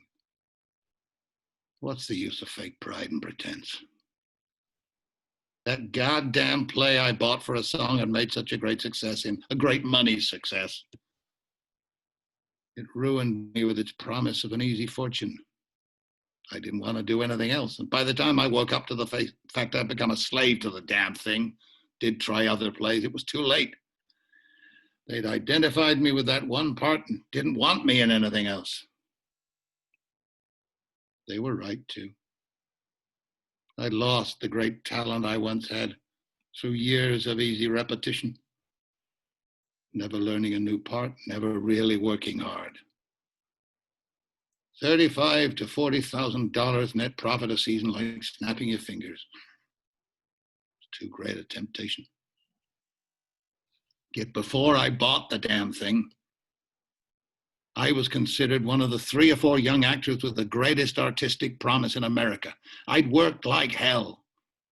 I'd left a good job as a machinist to take super parts because I loved the theater. I was wild with ambition. I read all the plays ever written. I studied Shakespeare as you'd study the Bible. I educated myself. I got rid of an Irish brogue you get caught with a knife. I loved Shakespeare. I would have acted in any of his plays for nothing, for the joy of being alive in his great poetry. And I acted well in him. I felt inspired by him. I could have been a great Shakespearean actor if I'd kept on. I know that. In 1874, when Edwin Booth came to the theater in Chicago where I was leading man, I played Cassius to his Brutus one night, Brutus to his Cassius the next, Othello to his Iago, and so on. First night I played Othello, he said to our manager, "That young man is playing Othello better than I ever did." That from Booth. Greatest actor of his day or any other. And it was true. And I was only 27 years old. As I look back on it now, that night was the high spot of my career. I had life where I wanted it. And for a time after that, I kept on upward with ambition high, married your mother. Ask her what I was like in those days. Her love was an added incentive to ambition. But a few years later, my good, bad luck made me find the big money maker. It wasn't that in my eyes at first. It was a great romantic part I knew I could play better than anyone. But it was a great box office success from the start. Then life had me where it wanted me. The 35 to 40,000 net profit a season, a fortune in those days, or even in these. What the hell was it I wanted to buy, I wonder, that was worth? Well, no matter. It's a late day for regrets. My play, isn't it? Brilliant. Thank you very much. To me, that's just a monumental piece of writing and beautifully performed by Edmund. And you just your heart breaks for the man because you know that he's carrying within him this terrible, terrible sorrow and guilt. And it's beautifully written in that respect. And up until then, he's been the butt of everybody's hostility. And then in that scene, and you realise that although he's told Edmund this story, a version of it, this is where he's told him the full depths of it. And it's that line about being heartsick that's caused it. And I always, in my mind, that line about I loved being alive in the words of the poetry of Shakespeare, and I could have been a great Shakespearean actor. I always remember that line. But the thing that really struck me there is it's no longer seen as a thing to aspire to, being a great Shakespearean actor. And that's hard. That depends who you are. Well, I know I'm talking about in the general public. They really don't care if you're a great. That's not. It used to be the really important thing. To me, it's important. It's just that once upon a time, it was the most. Now it's being a film star or a television star or whatever. It's not, and that's heartbreaking. That's an epochal thing. So we're running out of time slightly. So we need to move on. Now, the beauty of this is that Edmund's response is. This is the interesting thing. Edmund, who is the self-portrait of O'Neill, doesn't say nearly as much as anybody else in the play until this moment. And at this point, he's so moved by what he's heard from his father. And historically, O'Neill was eventually reconciled with his father and forgave him. And that's why I think he writes him so beautifully here. Edmund himself then decides he's going to open up to his father. And one of the things that's happening in this wonderful scene is they keep hearing the mother moving around upstairs. And this is the scene. Edmund, Dan, take it away. For Christ's sakes, Papa, forget it. Yes, she moves above and beyond us, a ghost haunting the past. And here we sit pretending to forget, but straining our ears, listening for the slightest sound, hearing the fog drip from the leaves like the uneven tick of a rundown, crazy clock, or the dreary tears of a trollop spattering in a puddle of stale beer on a honky-tonk tabletop. Not so bad, that last day. Original, not Baudelaire. Give me credit. You've just told me some high spots in your memories. Want to hear mine? They're all connected with the sea. Here's one. When I was on the Squarehead, square rigger bound for Buenos Aires, full moon in the trades, the old hooker driving 14 knots, I lay in the bowsprit facing astern with the water foaming into the spume under me, the mast with every sail white in the moonlight, towering high above me. I became drunk with the beauty and singing rhythm of it. And for a moment, I lost myself. Actually, I lost my life. I was set free.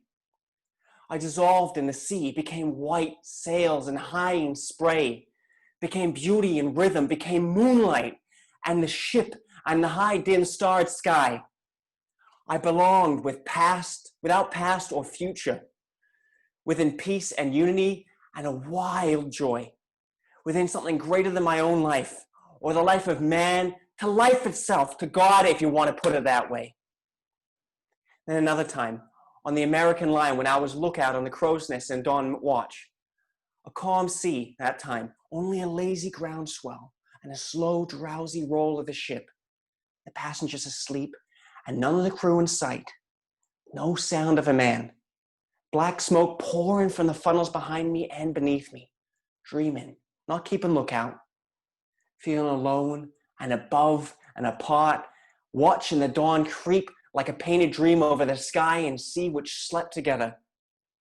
Then the moment of ecstatic freedom came. the peace, that end of the quest, the last harbor, the joy of belonging to a fulfillment beyond men's lousy, pitiful, greedy fears and hopes and dreams.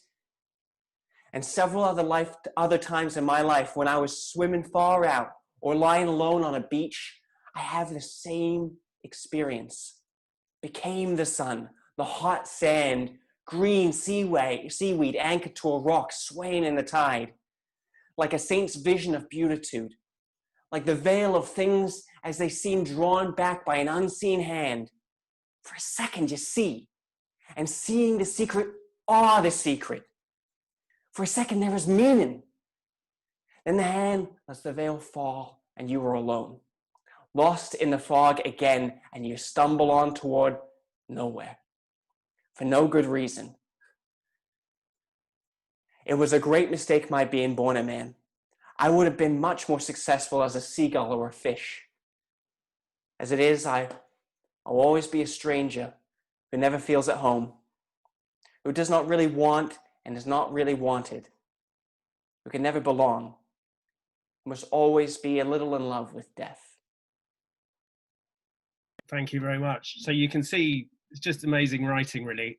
Beautifully performed there, Dan. And if you listen to what he says, you're taken all the way back to the Hairy Ape and Yank talking about the vision he had of the city and the desire to belong. And in the same way, we had that quote earlier about I was always never belonging. Was it whatever the line, always not wanted, half in love with death. That same sense of grief and alienation, but at the same time, the mysticism of seeing the insight into everything. So just at the point where at the end of that scene, you think this can't get any better, O'Neill pulls an even massive coup, which is to bring Jamie back. And then right at the end of the play, you have the final scene between the two brothers. And I'm an older brother. And this scene has always been really, really special to me. My brother and I both love this play. And in this scene, Jamie is now absolutely smashed. And he's been up at the brothels, and the two of them are left alone. And to begin with, this is halfway through the scene. I would love to have done the whole scene, but we've been in 15 minutes. In this scene, Jamie's cynicism is covering up his own grief about both his mother and also the news he's found out about Edmund. And of course, all the way through this, Edmund absolutely adores Jamie. So this is the scene between them. This is straight after this. Tyrone has gone off the stage at this point. Off you go. Where's the hobhead? Gone to sleep. You dirty bastard. Thanks, kid. I certainly had that coming. I don't know what made me booze talking. You know me, kid. I know you'd never say that unless, but God, Jamie, no matter how drunk you are, it's no excuse. I'm sorry I hit you. You and I never scrapped that bad. It's all right. I'm glad you did. My dirty tongue, I like to cut it out. I suppose it's because I feel so damn sunk. Because this time, Mama had me fooled. I really believed she had it licked. She thinks I always believe the worst, but this time, I believe the best. I suppose I can't forgive her, yet it meant so much. I've begun to hope if she'd beaten the game, that I could too. God, don't I know how you feel? Stop it, Jamie. I've known about Mama so much longer than you. Never forget the first time I got wise. I caught her in the act with the hypo. Christ. I'd never dreamed before that any women but horse took dope. And then this stuff of you getting consumption. It's got me licked.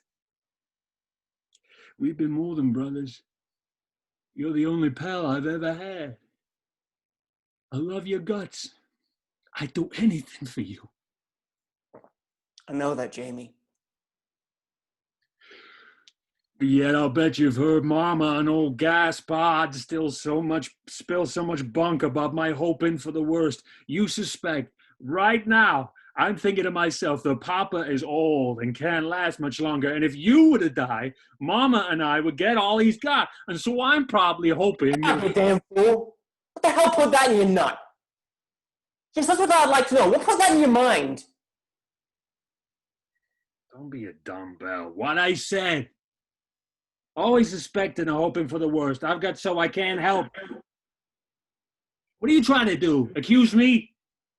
Don't play the wise guy with me. I've learned more of life than you'll ever know. Just because you read a lot of highbrow junk, don't think you can fool me. You're only an overgrown kid, Mama's baby and Papa's pet, the family white hope.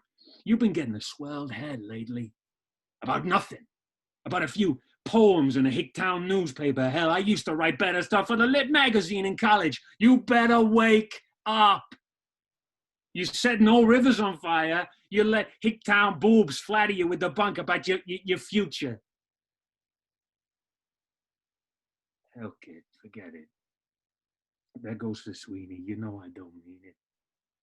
No one hopes more than I do you knock 'em all dead. No one is prouder you started to make good. Why shouldn't I be proud? Hell, it's purely selfish. You reflect credit on me. I've had more to do with you bringing you up than anyone. I wised you up about women so you'd never be a fall guy or make any mistakes you didn't want to make. And who steered you on to reading poetry first? Swinburne, for example. I did. And because I once wanted to write, I planted it in your mind that someday you'd write. Hell, you're more than my brother. I made you. You're my Frankenstein. All right, I'm your Frankenstein. So let's have a drink, crazy nut. I'll have a drink. Not you. Gotta take care of you. Don't be scared of this sanatorium business. Hell, you can beat that standing on your head. 6 months and you'll be in the pink. Probably haven't got consumption at all. Doctors, a lot of fakers, told me years ago to cut out booze or I'd soon be dead. And here I am. They're all calm, man. Anything to grab your dough. I'll bet this State Farm stuff is political graft game. Doctors get a cut for every patient they send. You're the limit. At the last judgment, you'll be around telling everyone it's in the bag. And I'll be right.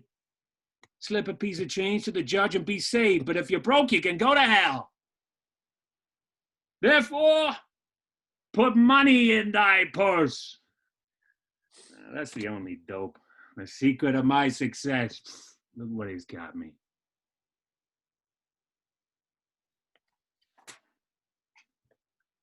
Listen, kid. You'll be going away. May not get another chance to talk. Or might not be drunk enough to tell you the truth. So I gotta tell you now. Something I ought to have told you long ago for your own good. Not drunken bull, but in vino veritas. I want to warn you. Against me. Mama and Papa are right. I've been rotten bad influence, and worst of it is I did it on purpose. Shut up, I don't want to hear it. Next, kid. You listen. Did it on purpose to make a bum of you. A part of me did. A big part. That part that's been dead so long. That hates life. My putting you wise so you'd learn from my mistakes. Believe that myself at times, but it's a fake. Made my mistakes look good. Made getting drunk romantic. Made whores fascinating vampires instead of poor, stupid, diseased slobs they really are. Made fun of work as a sucker's game. Never wanted you to succeed and make me look even worse by comparison. Wanted you to fail. Always jealous of you. Mama's baby, Papa's pet. And it was you being born that started Mama on dope. I know that's not your fault, but all the same, God damn you. I can't help hating your guts. Amy, cut it out. You're crazy. But don't get the wrong idea, kid. I love you more than I hate you. My saying what I'm telling you now proves it. I run the risk you'll hate me, and you're all I've got left. But I didn't mean to tell you that last stuff, go that far back. I don't know what made me. What I wanted to say is I'd like to see you become the greatest success in the world. But you better be on your guard, because I'll do my damnedest to make you fail. Can't help it. I hate myself. Gotta take revenge on everyone else, especially you. Oscar Wilde's Reading jail has the dope twisted. The man was dead, and so he had to kill the thing he loved. That's what it's ought to be. The dead part of me hopes you won't get well. Maybe he's even glad the gamer's got Mama again. He wants company. He doesn't want to be the only cops around the house. Jamie, you really have gone crazy. Think it all over, and you'll see I'm right. Think it over when you're away from me in the sanatorium. Make up your mind. You've got to tie a can to me. Get me out of your life. Think of me as dead. Tell people I had a brother, but he's dead. And when you come back, look out for me. I'll be waiting to welcome you with that, my old pal stuff, and give you the glad hand, and at the first good chance I get, stab you in the back. Shut up. I'll be goddamned if I listen to you anymore. Only don't forget me. Remember, I warned you. For your sake. Give me credit. Greater love hath no man in this, that he saveth his brother from himself.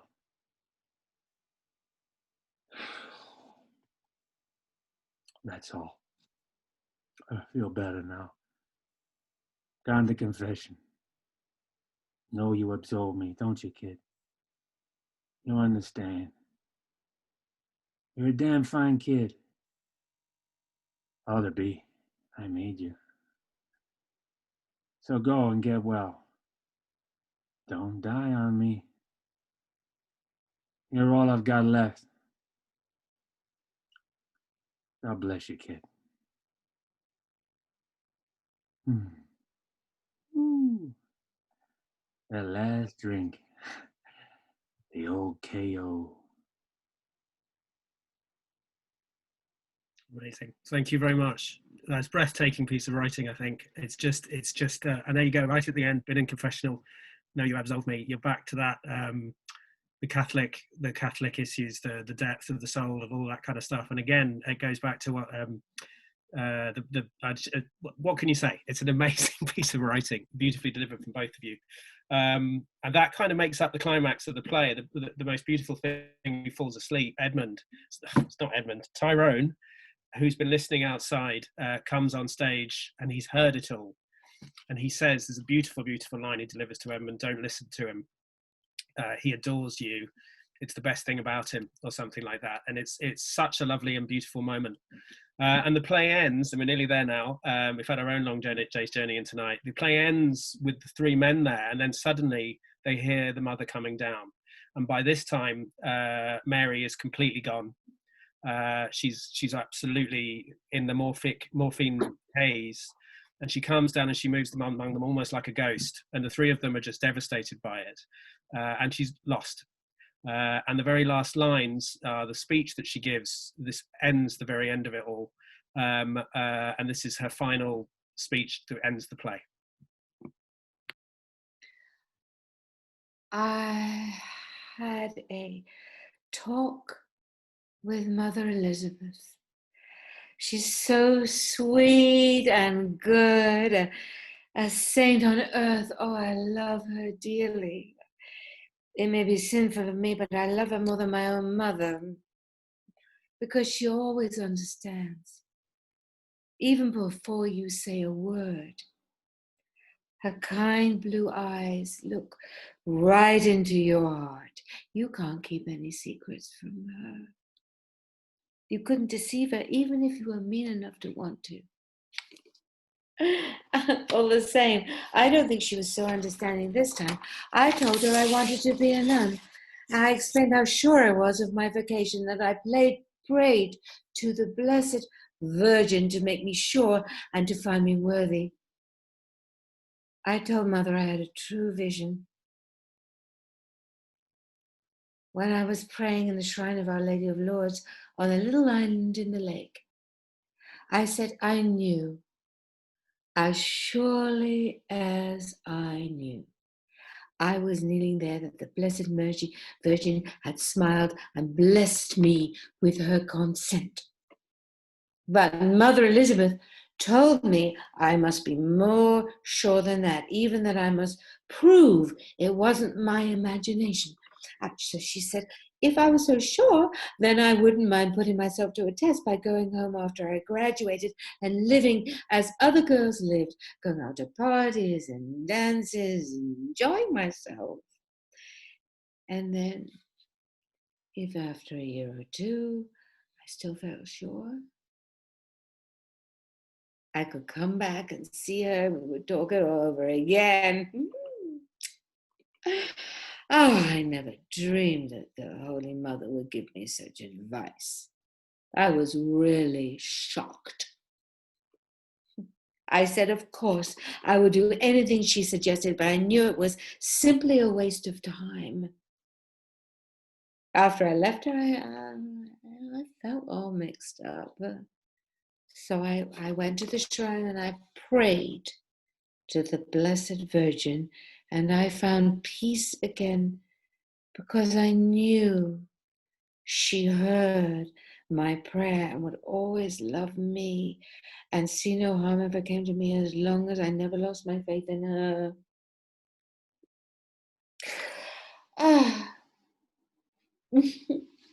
Well, that was in the winter of my senior year.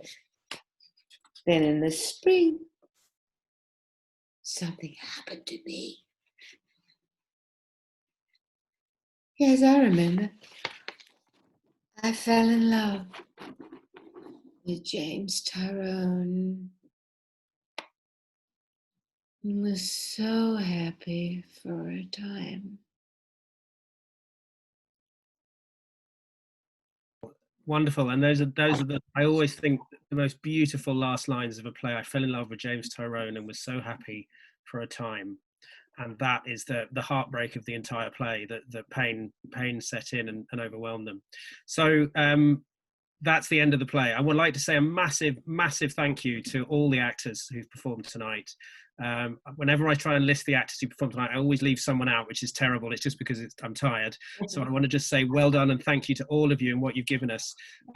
I'm sorry it's such a long thing, but it was O'Neill. You know, if it was going to be O'Neill, it's not going to be 20 minutes long. So you've sat here and you've been through this journey with me, with this amazing playwright over 3 hours. I do want to say massive thanks to your actors, because that's really soulful giving acting.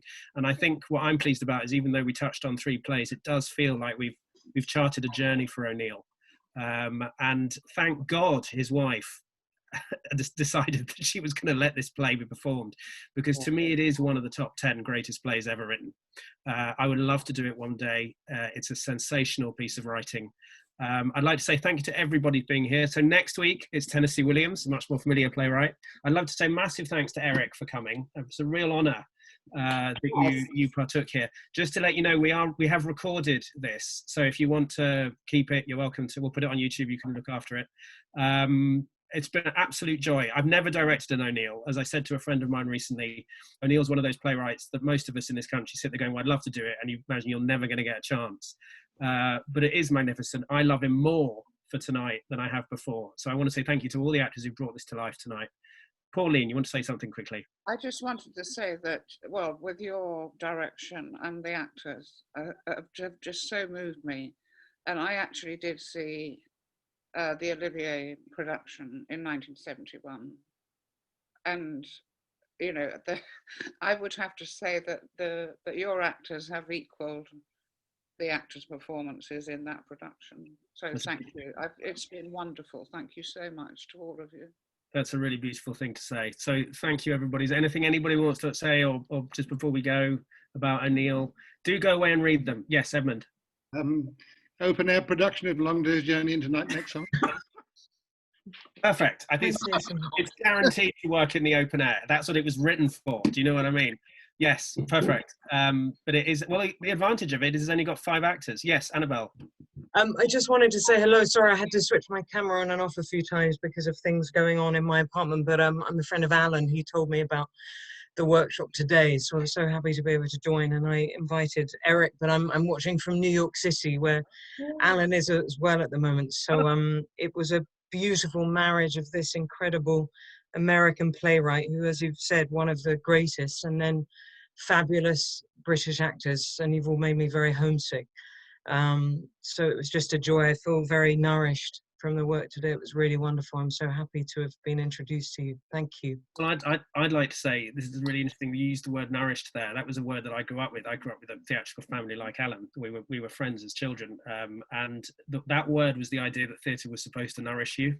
And I think what's hard for my generation is the generation before us were putting on these plays and were able to put on these plays, and they were putting on Tennessee Williams and Shakespeare. The struggle we have is that in this country is that the theatre scene has shrunk. And so these amazing plays that actually were the ones that made that, these plays were the ones that made me want to be a theatre director and work in the theatre. When I came out and became a theatre director, it suddenly became fashionable to do new plays. So for 15 years of my career, that's all I was doing. And then there were all these amazing plays that I desperately wanted to do, which now people don't know. Audiences don't know they exist. And so we have this terrible struggle of how can we, I said this to Edmund, how can we make the case for the genius of theatre when we can't do its greatest plays, you know? We all know that, and I've felt this when we did the Chekhov and the Ibsen and all of that stuff. If you could just get these on, we know we could make the case to the audiences, and audiences would be excited again, but we can't get them on. And I think the other thing, I know this has been a long one, we've actually been together on this for 3 hours and a quarter, which is shorter than most O'Neill plays, is that when I grew up, I grew up going to the theatre and expecting to have 3 hours in the theatre and expecting to have an experience in the theatre which would be life-changing. Do you know what I mean? Productions Yeah. that I still remember. And I talk to people who were around then, and I think for me the beauty of this kind of work is it reinforces your sense of what it is to be human on a really deep level, and you stop feeling lonely. You know, and it is, as you say, nourishing. And that is what theatre is there for. It goes all the way back to the ancient Greeks. That's what it's there for, to nourish us. And I wish in this country we had the resources to be allowed to do that at full strength, which is not to say I'm not proud of the work I have done or proud of the work that I've seen my colleagues here do, but we want the resources. We want the chance to show these magnificent plays, which we know will excite people. And you can absolutely, when you think about the fact that O'Neill wrote with his blood, you know, he absolutely wrote with his life's blood, put himself on the line in that work. And you can see why he carved out this landscape for other people to write in. We need it really urgently now. I think it's really important. This is the kind of theatre that I love. So thank you to everybody. I hope you'll join us for Streetcar. Oh, yeah. Tennessee Williams next week. And then after Miller after that. And then next year, as I say, we'll look at some other stuff as well. It'd be wonderful to look at some of the great African-American playwrights who came in the wake of these guys and were writing stuff just as titanic.